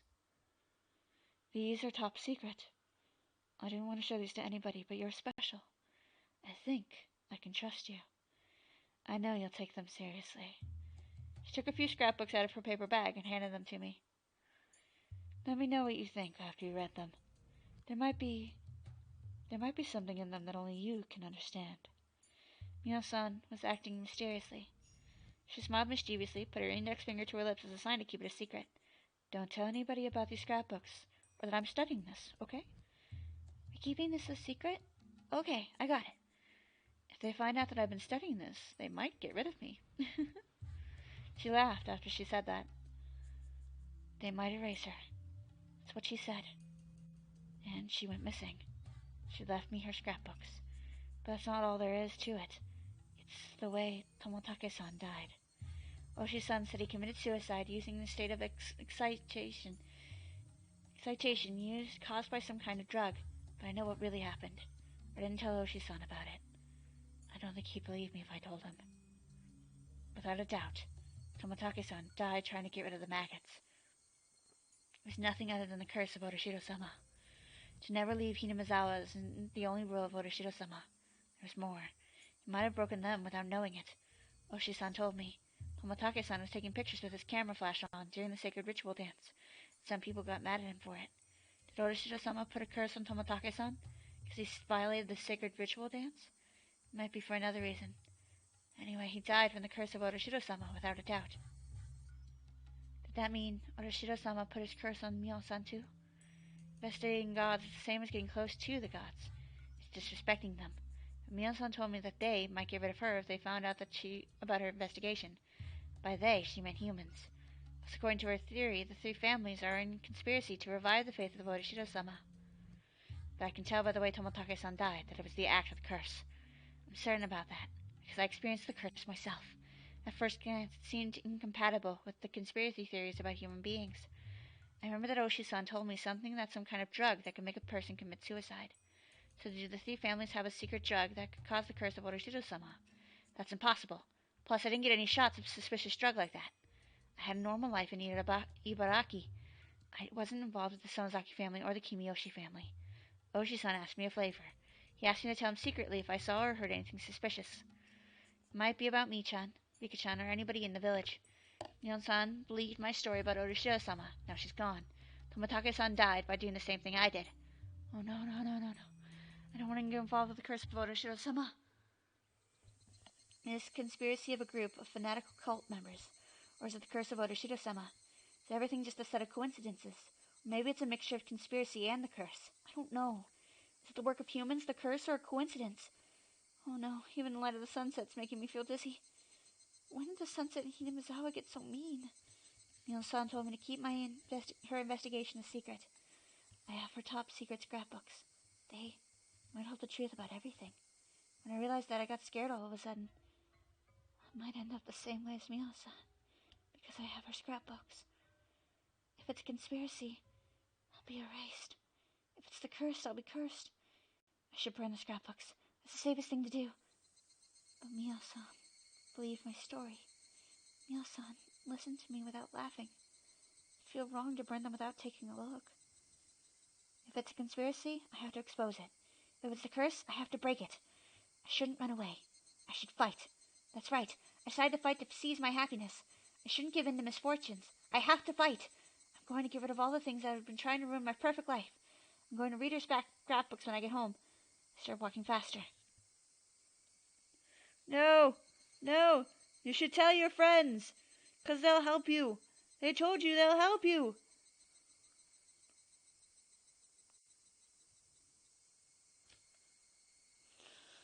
Lunch takeout list. These are weird tips. Icky things. Picture of maggots. Oh, God. I hate it. Attention, Kurada Medical Clinic. Hello. To get straight to the point, we can assume that this is an acute case of post-traumatic stress disorder. The patient is subject to tremendous stress because of her parents' sudden divorce, and being forced to choose to live with either her mother or her father. Furthermore, the patient firmly believes that she is responsible for her parents' divorce, which further drives her to self-mutilation. The patient's largest shock stems from the sense of betrayal of her own household, which she believes was an absolute safe haven. Henceforth, there is a high possibility that the patient will resort to psychological defense measures to protect her family. For example, she might feel high disdain for any person or opposite sex who approaches her father. She might feel uncomfortable about having another person in her home. She may also display eccentric behavior in order to keep people away from it. As an example of the latter, there are reported cases of patients unconsciously bringing home garbage. It's highly important that the patient remains in close communication with her father. Shit! By deepening the communication between the two of them, it'll strengthen the family bond and loosen up her anxiety. Since the patient... I haven't had relapses of medical issues, not at all. Her father is still fairly young, and there's still a chance that he could remarry. Yeah, and that's not the cause for this. However, seeing as an unfamiliar family member of the opposite sex could remarriage cause a trigger flashback in the patient, which may lead to avoidance behavior or hyper-awareness. Please explain this part thoroughly to the father in order for him to understand the recovery process. Should the father decide to remarry, it's recommended he should hold off on telling the patient until she reaches the age where she's capable of living independently. Also, the cause of the patient's psychosomatic self-mutilation behavior, delusions, parasitiosis, seems to be its own culture-bound syndrome. The patient blindly believes that leaving her home village will cause a curse, and that this curse was the cause for her parents' divorce. I mean, it wasn't what it is, and it wasn't at the same time. Yeah, I know! I went through it! I'm aware. I was in the same boat for a while. I thought I was the cause for my parents' divorce. Except that when I got old enough, my mom told me the reason she divorced my dad was because my dad was lying to her for 13 years. So it was just like, oh, okay, alright, I guess. I wish you hadn't married our stepdad, but, you know, whatever.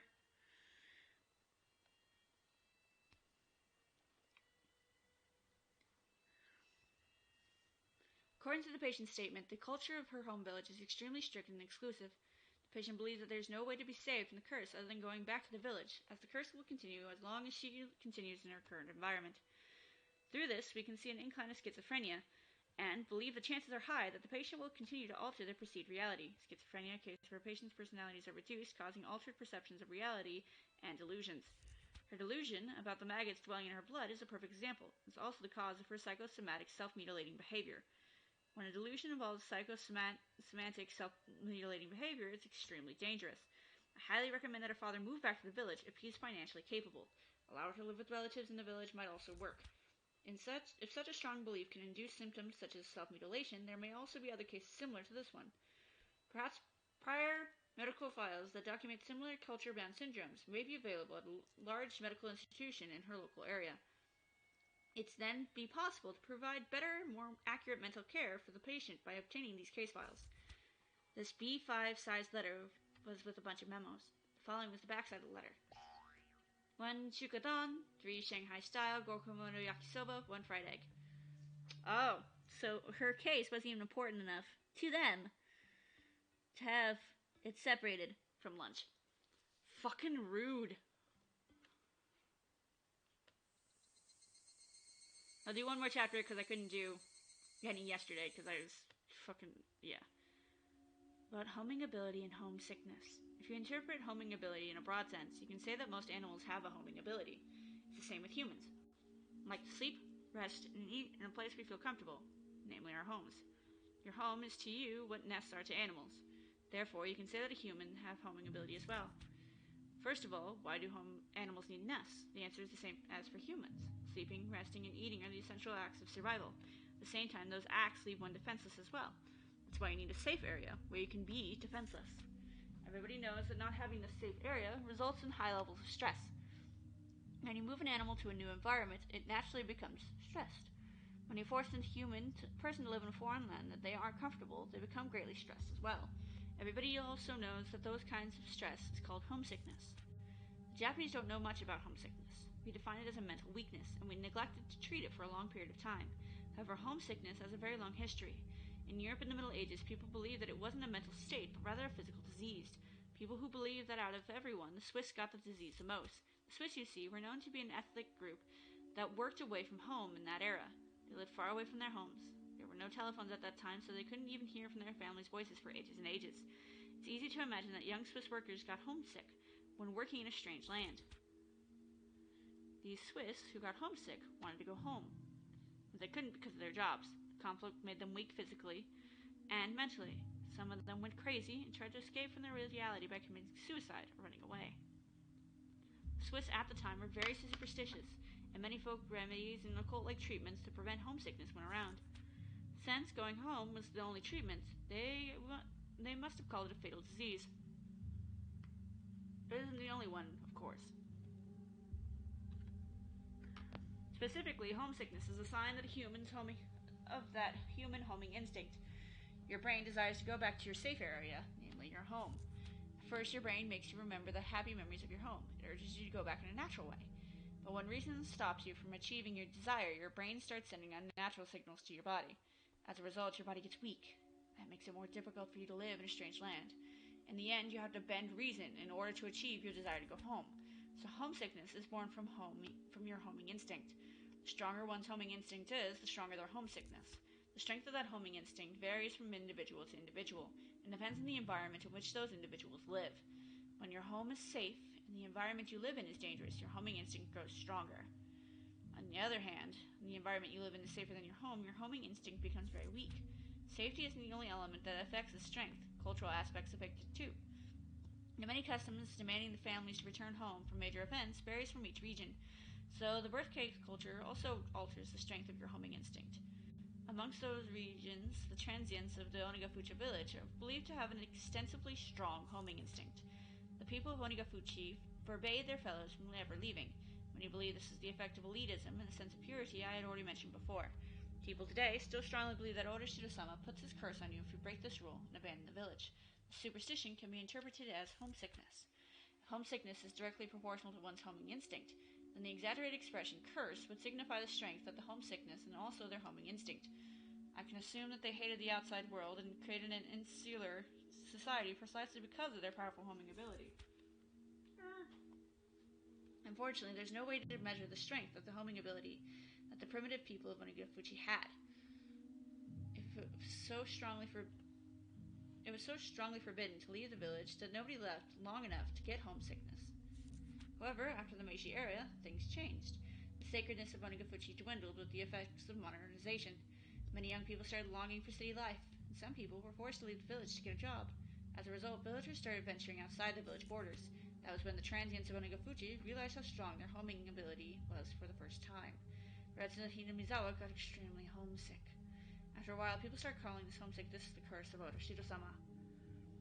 It became rumored that a person who left the village to get a job in a strange land was cursed, and he went crazy and died. People that had left the village started to come back to it either to it or a nearby town.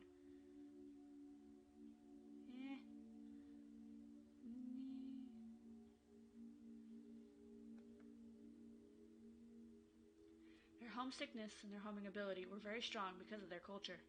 It's reasonable to think that these were cultivated by a unique region in Hinamizawa, namely the cult of Oda-Shiro-sama. From the moment they were born, they were taught the rules of Oda-Shiro-sama. They must have felt guilty about leaving the village unconsciously. As a result, they considered their homesickness to be the curse of Oda-Shiro-sama.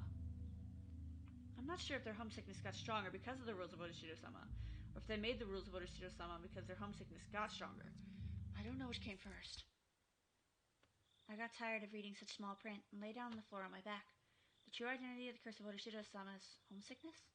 Mio-san believed my story, and she let me read these scrapbooks. It's what I expected to find something interesting. What it's saying is that the answer to it all is homesickness, which many doctors told me many times at counseling. I'm a little upset. The word homesickness can't explain the extraordinary experience I had.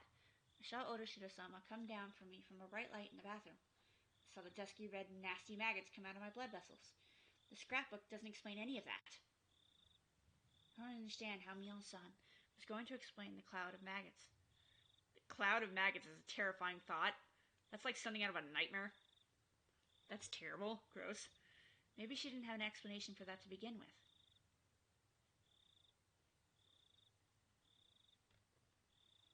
Was it just a delusion? I flipped through one of the other scrapbooks. Mio-san, looking for an explanation of the maggots I saw. Then I found it. The exact title I was looking for. About maggots and the curse of Oda-Shiro-sama. In the Meiji area, a group of villagers were on their way back to Hinamizawa, and they started discussing a rumor about a weird disease. They said that maggots started crawling out of the wounds of a person who left Hinamizawa, and that the maggots ate the person's body from the inside. The Shinto priest of the Fude Shrine at the time explained that the weird disease was a sign of the curse of Oda-Shiro-sama. According to tradition, the Shinto priest showed the villagers an ancient scroll and told them that the story of the maggots had been passed down through the ages. That's what the scroll said. This is what the scroll said. The world where the demons came from must be interpreted as the land of the death, and that demons in the land of the death had take their lives while being eaten by maggots. The The villagers who are of the demon blood had nothing to worry about as long as they lived in Hinamizawa under protection of Otoshiro-sama. But once they left Hinamizawa, abandoning that protection... Oh, God, it's not the smell that gets me on maggots. It's the wriggling that gets me. I don't like something that likes wiggling that much. The blood of the demons can start to awaken, and they'll eat their bodies from the inside out. This maggot disease scared the villagers for a while, and they asked the shrine to provide them with protection talismans whenever they had to leave the village on business. Yeah, can we not talk about maggots anymore, please? Thanks. This is interesting, as it's similar to the way homesickness deals with by the Swiss in the Middle Ages. After the war started, the delusions of the maggot disease faded away, but they remained accustomed to send talismans to families that lived away from Hinamizawa. Talismans had the word maggot on them. The most interesting part about all that is the residents of Hinamizawa didn't know about the maggot disease until the rumors began. I thought that their unconscious worship made people think of homesickness as a curse. In this case, the previously unknown maggot disease directly contradicted the research I had done so far. It's natural to think that a group of people who were on their way back to the village were lost in a mass delusion because they strongly believed in the curse, that the Shinto priest took advantage of their state of panic to instill a deeper faith in them. But I'm not fully convinced that that was merely a coincidence, that this mass delusion matched with the story of the old picture scroll. I wonder if it's possible to see maggots in a wound without having the prerequisite knowledge when a person is cursed by Otoshiro-sama. I wish Otoshiro-sama would put his curse on someone I could study. I'd love to see those maggots coming out of someone. I felt as if Mio-san was here, making that request of me. I remember.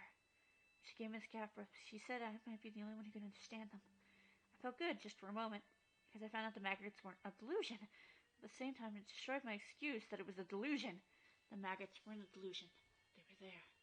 All of a sudden, my elbows, wrists, inner thighs, and neck started itching. I felt the urge to cut open a blood vessel, but I quietly held it down.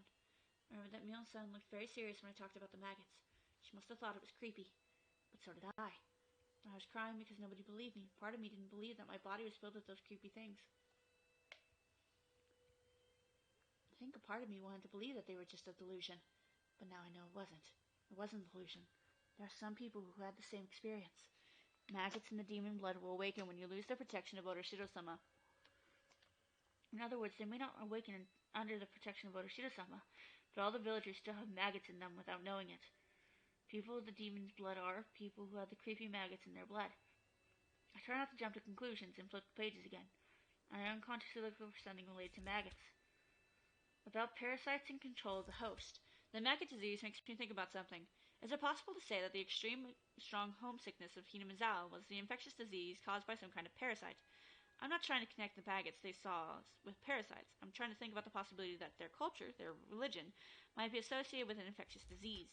Many infectious diseases are caused unintentionally by parasites. Paradise host is literally its home. It wants to live within the host's body for as long as it can. The best way to do that is to coexist with the host without the host knowing it.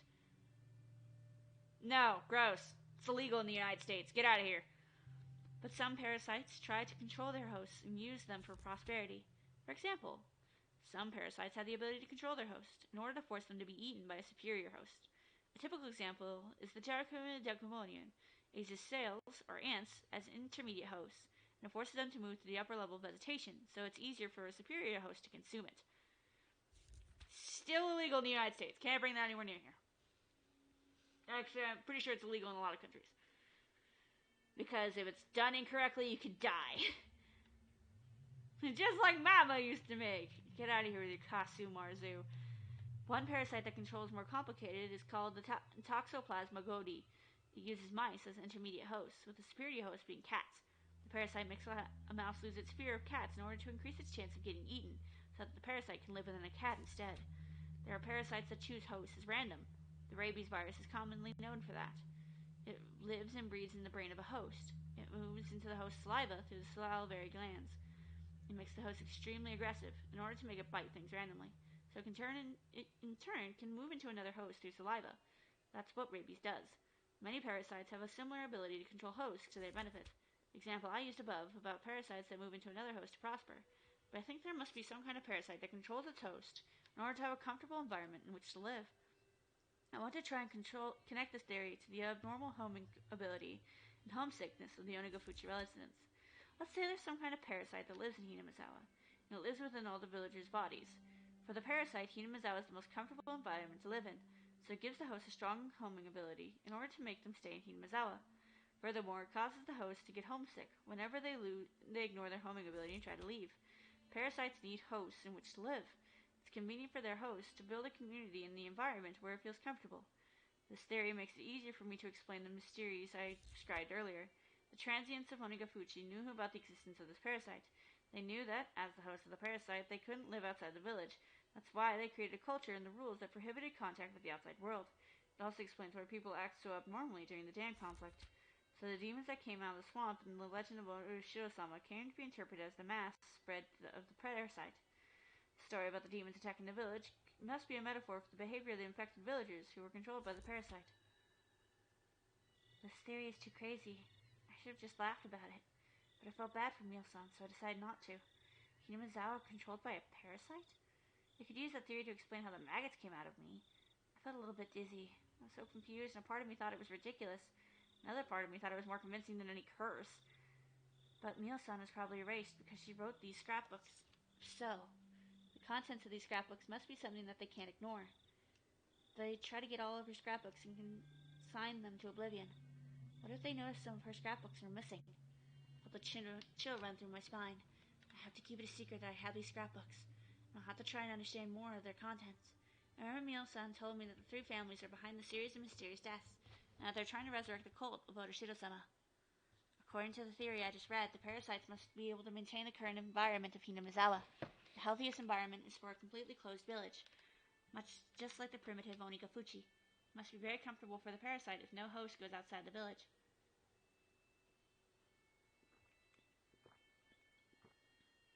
I don't even like that the villagers often leave the village to go shopping.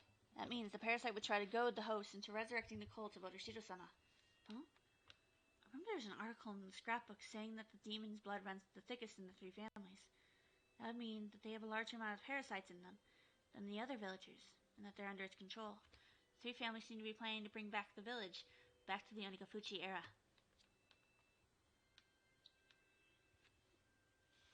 Reviving the Watanagashi festival after the dam conflict can be interpreted as their desire to revive the faith that had started to fade away in the Meiji era. The three families, especially the Sonozaki family, had a greater influence over the region and the public organizations. What's going on here? I thought this was a poorly written theory, but the pieces fit together, one after another. I've never played a jigsaw puzzle as crazy as this. I feel my brain swirling due to this absurd theory.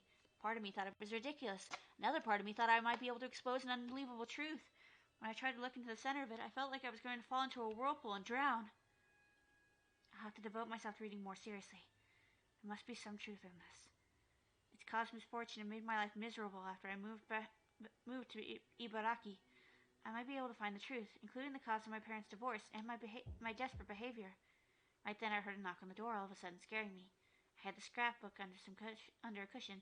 Lena, you have a phone call. A phone call? This late? Who is it? It's from a bookstore. Did you order some books? They said they were Oshi-san from the Okiyama bookstore? This feels familiar. I feel like we've done this before and had this exact same conversation.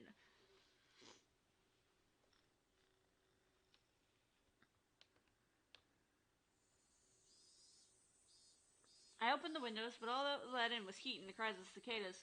It's too hot. It really is. It was break time for classes, but we couldn't really get any rest. Ian and I leaned on our desk, exhausted by the heat.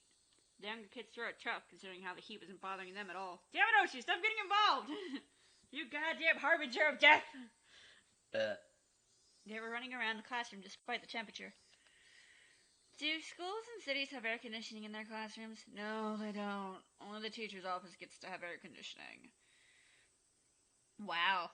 That's better than nothing. If I were a student in a school like that, I'd attack the teachers and take over their office. You'd be the first student ever to do that. I didn't even have the energy to laugh. Mion and I stopped talking and used our notebooks to fan ourselves. I looked at the empty seat nearby. It was Reina's. Lena didn't come to school today. She called and told Chie-sensei that she couldn't come because she's sick. Rena seems to be feeling down these days. Yeah. She probably got tired from the heat. Do you really think that's the reason? Yeah, why? I think it's the incident. Maybe. It's probably both that and the summer heat. I can't even imagine how distressing it was for her to commit a murder, dismember the bodies, and get caught by her friends. Before she could dispose of the bodies. Do you know how to dispose of a body? Sorry, that's an old joke from a very old cartoon that used to be on the internet. It's still on the internet. You can watch it on YouTube, but, you know, freaking who watches bonus stage anymore? We took each other's hands to that place, and we united. All of us believed that we had closed the case there and had regained our peace. Was that as easy as Rena was as it was for us? She must not quite have recovered yet. This old man thought she'd get over it if she played along with us. But I guess her pain is deeper than I thought. What should we do? You do not. Do you know how to dispose of a body? Nope! I vaguely do, but that's only because, like, my mom liked watching murder shows, and so we both kept, like, figuring out ways to commit murders. Not because we wanted to commit murders. No, bonus stage wasn't from the 90s, it was from the early 2000s. It was a web cartoon, it was good. What should we do to cheer up? It's best just to leave her alone, I think. Hey, are you sure about that? We're her friends, you know? Well, it's like homesickness, you know? You get lonely, and you want to call home just to hear your mom's voice. That actually makes your homesickness worse. When you're feeling lonely, the best thing to do is devote yourself to sports or something like that for a change. I want her to do club activities with us, but she doesn't want to. Mike! Come on now. It wouldn't be you that I'd do that to. I mean, locking you up might be one thing, but, you know, if you were to basically vanish and, like, everyone would think it'd be the first place, because, like, wife is always considered the first suspect. I don't know about her, but people usually have a desire to depend on somebody.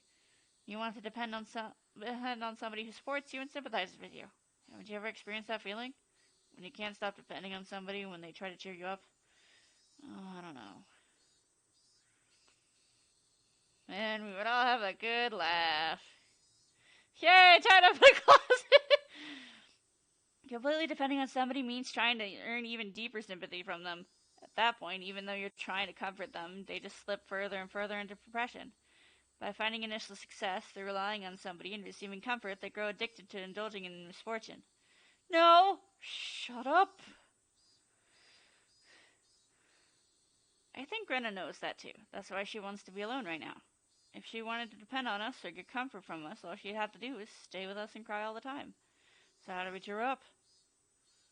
I think she'd appreciate it more if you just try to help her forget her pain than if you try to cheer her up. Don't comfort her and don't cheer her up. There's nothing I can do, is there? Well, that's a golden rule for psychologists, did you know? Mental trauma can only be healed by the person who has it. If somebody else helped a person out of their mental trauma, even if they succeeded, the person wouldn't be completely healed. So all you can do now is wait until Rena heals on her own. I understand the idea, but I just don't like how cold it sounds.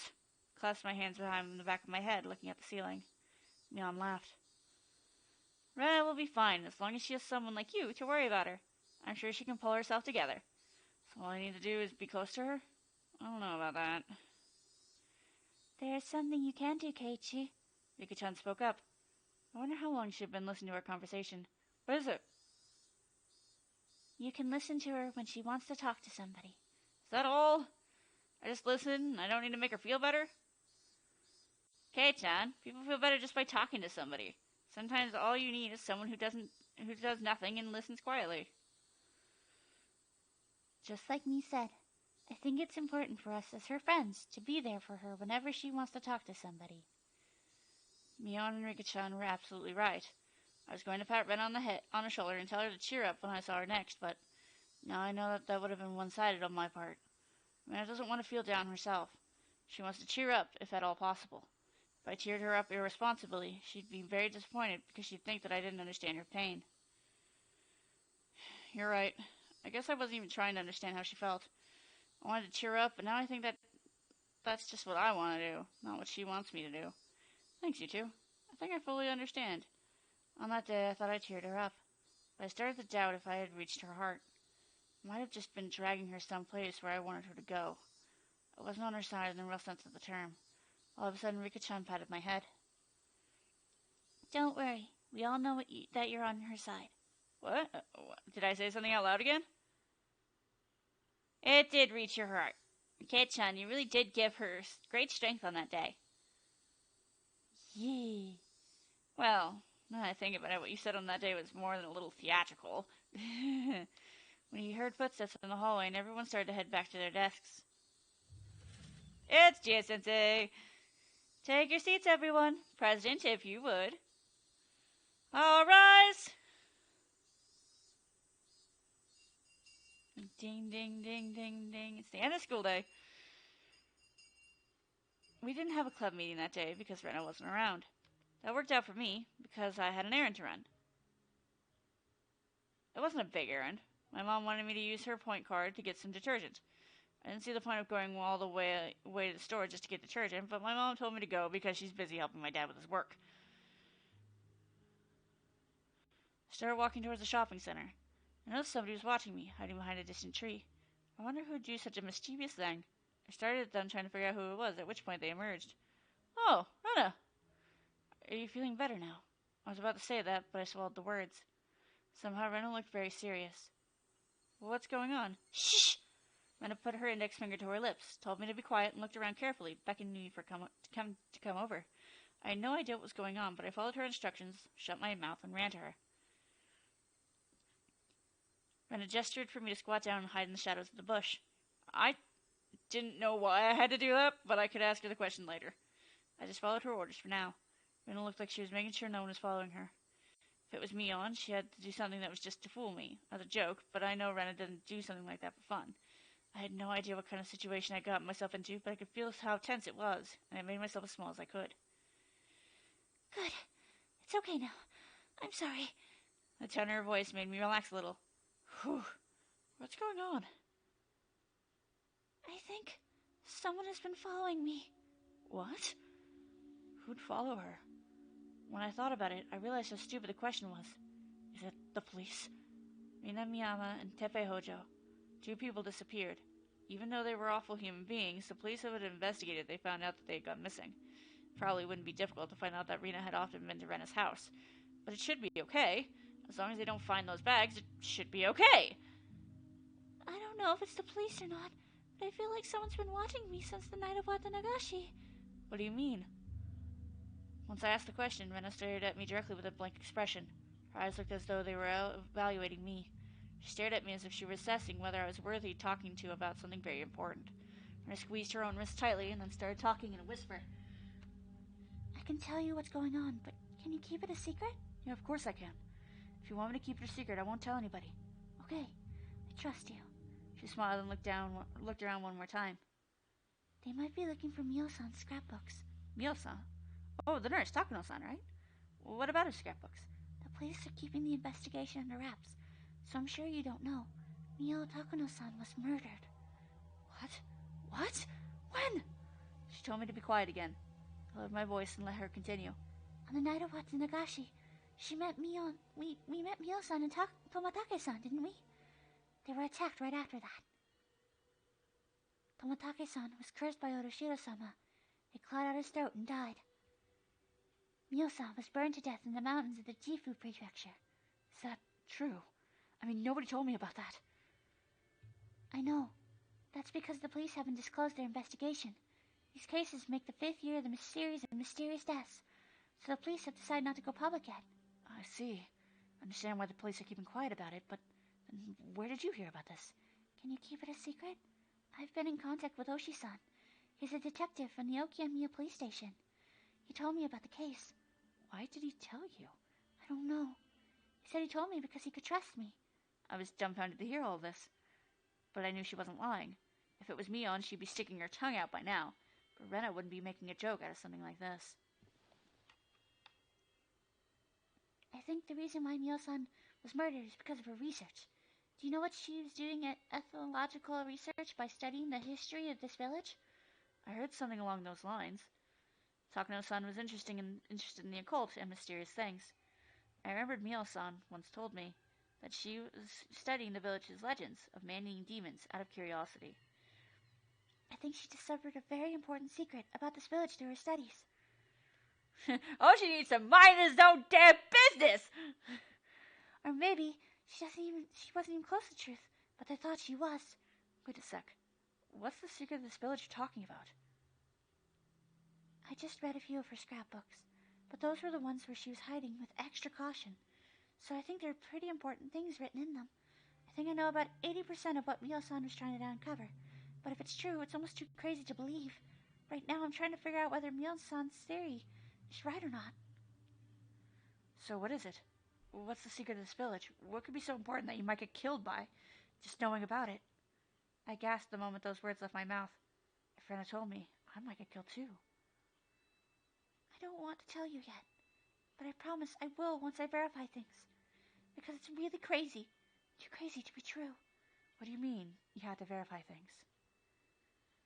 For example, I myself serve as a verification that the maggot disease can occur without any background knowledge. But there are a lot of things I still need to verify. They sound too crazy to be true. I can hardly believe them if I don't verify that they are. Maggots? I was totally lost now. I wanted to ask her some questions, but I decided not to cut in. It was so hot outside. But Rena held her arms as if she was cold. Rena, I'm always on your side. You can trust me. Thank you. I really appreciate it. From her expression alone, I could tell that she really meant it. I could also tell that she was involved in something very big, and that she felt lonely because she couldn't tell anybody else about it. I had to be on her side while she was going through a difficult time. You shouldn't tell anybody that you met me here today. They might try to hurt you if they found out. Okay. Isn't there anything I could do to help? Not right now. But it's very reassuring that I can ask you for help when I need it. I'll depend on you someday. Yeah. Anytime. Shh! Car's coming! Rena pushed my head into the bush. I went along with it and crouched down even lower in the bushes. We stayed quiet for a while. I could hear a car coming closer. After a while, a white van passed by. I was surprised at her hearing. She heard the car coming from when it was still far off in the distance. Did you see its license plate number? What? No, I'm sorry. I didn't. I couldn't either, but I think it's the same car I saw earlier. Are they the ones following you? I think so. It passed by me many times today on the street, when no one usually drives. I hit every time, but it's strange. Are they the ones? Are they the ones who killed Takano-san and Tomatake-san? Are they looking for the scrapbooks you have? Most likely, yes. I don't blame her for not being able to believe what's going on, because this really is crazy. Takano-san uncovered something really significant through her studies. People who want that information hidden found out about it, and they killed her on the night of Watanagashi, copying the curse of Otoshiro-sama. They looked for the scrapbooks, the fruit of her research, and Rena has them. That's why they're trying to kill Rena. What about your house? It's safe there. I had the scrapbooks in my secret hideout at the garage dump. I'm worried about my father, but he'll be fine because he doesn't really know anything. Rena! Just because your father doesn't know anything doesn't mean that it's safe. It could hurt your dad. That would be bad. You don't want your dad getting hurt. You don't want that. Quiet whispers of, God damn it, Rena. You are not always sharpest tool in shed. It's written on your face, Gage-kun. It says, I can't believe it because it sounds too crazy to be true. Am I right? I wanted to deny it, but I felt bad to lie. I remained silent in the affirmative.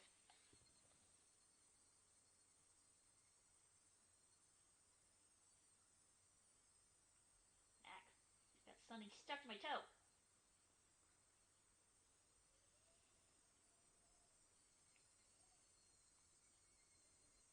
Okay, I got it. Well, that's a normal reaction. I couldn't believe any of it when I read the first scrapbook. I finally started seeing the connections after reading all of them. I'm sorry. I do want to help you, but I just don't know how, if I don't see the whole picture of what's going on. If I tell you, it might put you in danger. You're already in danger, right? I don't mind. Don't worry about me. Okay, I'll tell you then. It's probably the three families who killed Mio-san and Tomotage-san. To be more specific, it's the Sonozaki family, Mi-chan's family. Why? You know the series of mysterious deaths, right? Of course. The traders of the dam conflict die every year, right? The series of mysterious deaths is like a resolution of the dam conflict. They're trying to end the dam conflict in the true sense of the term by erasing people who betrayed the village. It does look like that in a way. Nobody really says it out loud, but everybody is suspicious that the Sonozaki family is behind it. That's what I've heard. But they really want to erase the traitors. They wouldn't have to do it on the night of Watanagashi.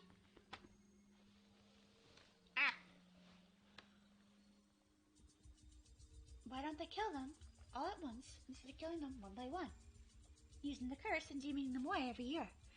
Wouldn't that make more sense? I never heard the words deeming away before, but Rena cleared that thought when they had some kind of creepy, significant meaning, so I decided not to cut in. It means that they're using the series of mysterious deaths in order to resurrect the sacredness of the Watanagashi festival. Step by step, they're reviving the sacred nature of Onikafuchi that was lost in the Meiji era. Their goal is to revive the level of belief in Oroshido-sama that used to exist in primitive times. Belief in Oroshido-sama? Are you talking about the Fude Shrine? Yes. Do you think people revere the Fude Shrine now? Other people respect the shrine, but that's it. Kids think of it as a place to play, and most of the villagers think of it as a place to gather for local events. Its sacredness has been lost. But with the dam conflict, it started to revive, and they took it as a good opportunity to bring back the cult of Oroshido-sama. So you're saying that some fanatical Oroshido-sama worshippers are behind all this? That's what I'm saying. The cult of Oroshido-sama was managed by the three families to begin with. The three families passed down their ultimate goal of reviving the Oroshido-sama cult down to the present generation. When you think about it, you'll understand why the three families took the initiative to uniting the villagers during the dam conflict, and why they set up the Onikafuchi Guardians office in the Fude Shrine, citing Oroshido-sama. It was almost forgotten at that time. So the three families, the fanatical Oroshido-sama worshippers, orchestrated a series of mysterious deaths of Hinamizawa. But wait, why would they kill Takano-san? Because she discovered the important secret of this village. The three families have been hiding it since the era of Onikafuchi. That if the secret is revealed, the sacredness of Oroshido-sama will be lost. They found out that Mio-san was getting close to the secret, and that's why they killed her. What's this important secret? I don't care if it puts myself in danger. I need to know. I don't want to tell you yet. I don't want to tell you until I'm 100% sure about it. I'm pretty sure that right now you just laugh. Hey, do you think I'm that kind of guy? Yes. I just need a little more time. I can't accept the truth myself because it sounds so impossible. So I need more time. Please. I understand. Don't tell any about what we talked about today. Not even Mi-chan, Rika-chan, or Sadako-chan. Okay. Well, you should go now. I'll take a look around for a while before I go home. I can't be too careful anymore. Nana ducked low in the bushes and moved away. I was left alone there. Cries of the cicadas sounded around me, making it seem as if I was alone there the whole time. I just kind of imagine Rena's head just go down and then her hat's kind of sticking out the top of her. Just scare her away. I started walking, still dumbfounded. In the end, Rena didn't tell me the secret because she was afraid of putting me in danger. But she told me clearly that there are people who want to resurrect the cult of Oroshido-sama, and that they were among the few families that can control the entire village.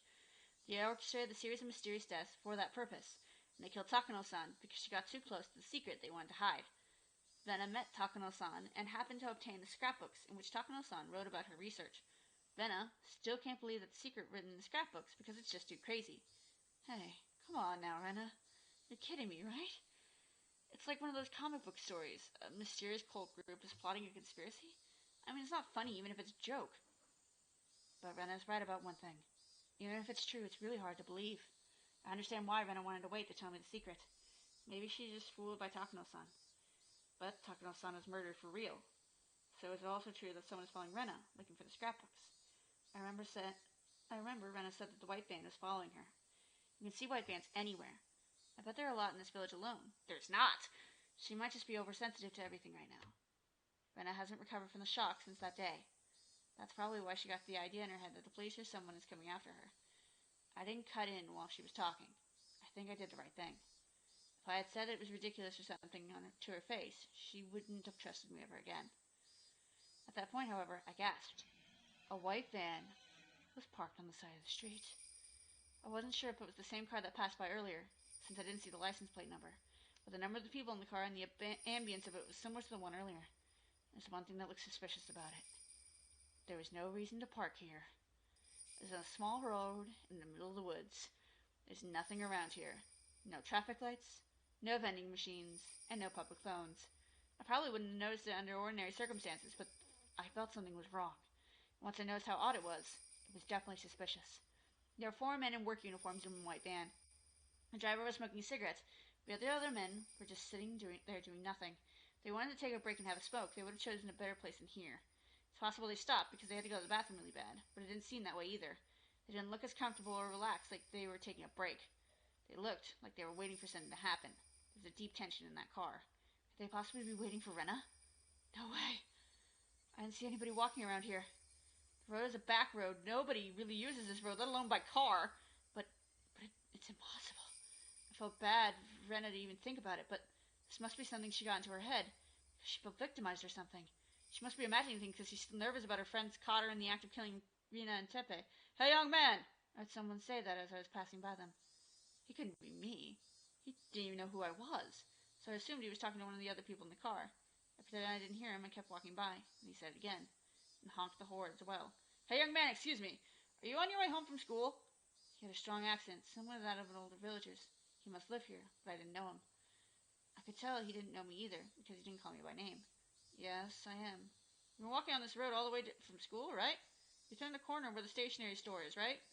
Yes. So? You're probably lost, I thought. This village has many small turns, and you could easily get lost if you try to take a shortcut. So they must have been waiting for someone to ask for directions. But then he said something disturbing. Young man, didn't you see a girl on the way here? Huh? What? A girl with a white hat and white clothes, with a purple ribbon on it? Did you see her? They were definitely talking about Rena. No, I didn't. I wasn't ready to hear them ask that. Rather, I was scared. That's why my voice got all shaky. Up until that point, I couldn't believe Rena's story. I thought it was ridiculous. I actually laughed, if only to myself.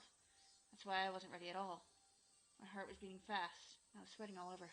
I immediately answered no, I didn't, but it might have sounded like an obvious lie. The driver stared into my eyes. He looked like he was trying to figure out if I was lying or not. My legs began to shake. I felt like a frog under the glare of a snake. I couldn't move a muscle for a while. And I think the same went for those men, too. They were clearly a suspicious group. And they had just asked the villager about a girl out of the blue. Anybody would get suspicious. And I was right. The men broke the ice and started making excuses before I even asked him what he wanted to know about the girl.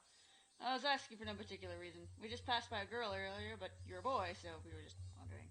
Oh. Okay. Please forget it. Sorry for the trouble, young man. We're off. The man started the engine and drove away. After that they left, I saw nothing. That's right, nothing. There was no reason why they had to be parked here. So were they really waiting for Rena? That's some suspenseful music. It's like the Jaws theme. I think that actually ends this chapter, if I have my math in my head right. Damn straight! Take out list number 2. I'm gonna read that in Mysterious Machine. Mystery Machine! Let's take out list number 2. Furthermore, it's important that we close monitor her further. Her father, since he is also suffering mental shock from the divorce and has been trying hard to take care of the patient, there's a strong possibility he may develop an induced delusional disorder. As the first step of mental care, one should listen to the patient's story carefully without denying it. This is the most basic of basics. However, when the patient and listener are related, it's easy for the listener to become deeply influenced by the patient's delusions. Additionally, delusional parasitosis is widely known to make people highly impressionable, and the influence sometimes can spread throughout a whole community. Therefore, even if several people claim to acquire a parasitic infection, doesn't necessarily prove the existence of a parasite. Some of the phone calls to the healthcare centers of the extermination of pests have nothing but a vast delusion. Since the subject matter of the delusion in this case is extremely rabid, the patient might harm or even kill each other in abnormal ways, believing this to be the treatment of the disease. They might also give up hope and commit suicide together in the worst case. This influential delusion disorder, otherwise known as shared psychotic disorder, shows a particularly strong possibility of influencing close companions. Anyone who's going to contact the patient must be made to understand that the patients are under medical treatment and must be warned not to be influenced by the patient's delusions. Individuals who are likely to be easily influenced are the patient's family members and people who deeply care for the patient, such as boyfriends or girlfriends. What, not even going to talk about the back of the freaking paper saying it was a goddamn food list? But that's going to end it for tonight. We went through Chi chapters. Nice. So everyone have a good night. May the quiet sounds of the Higurashi lull thee into sleep.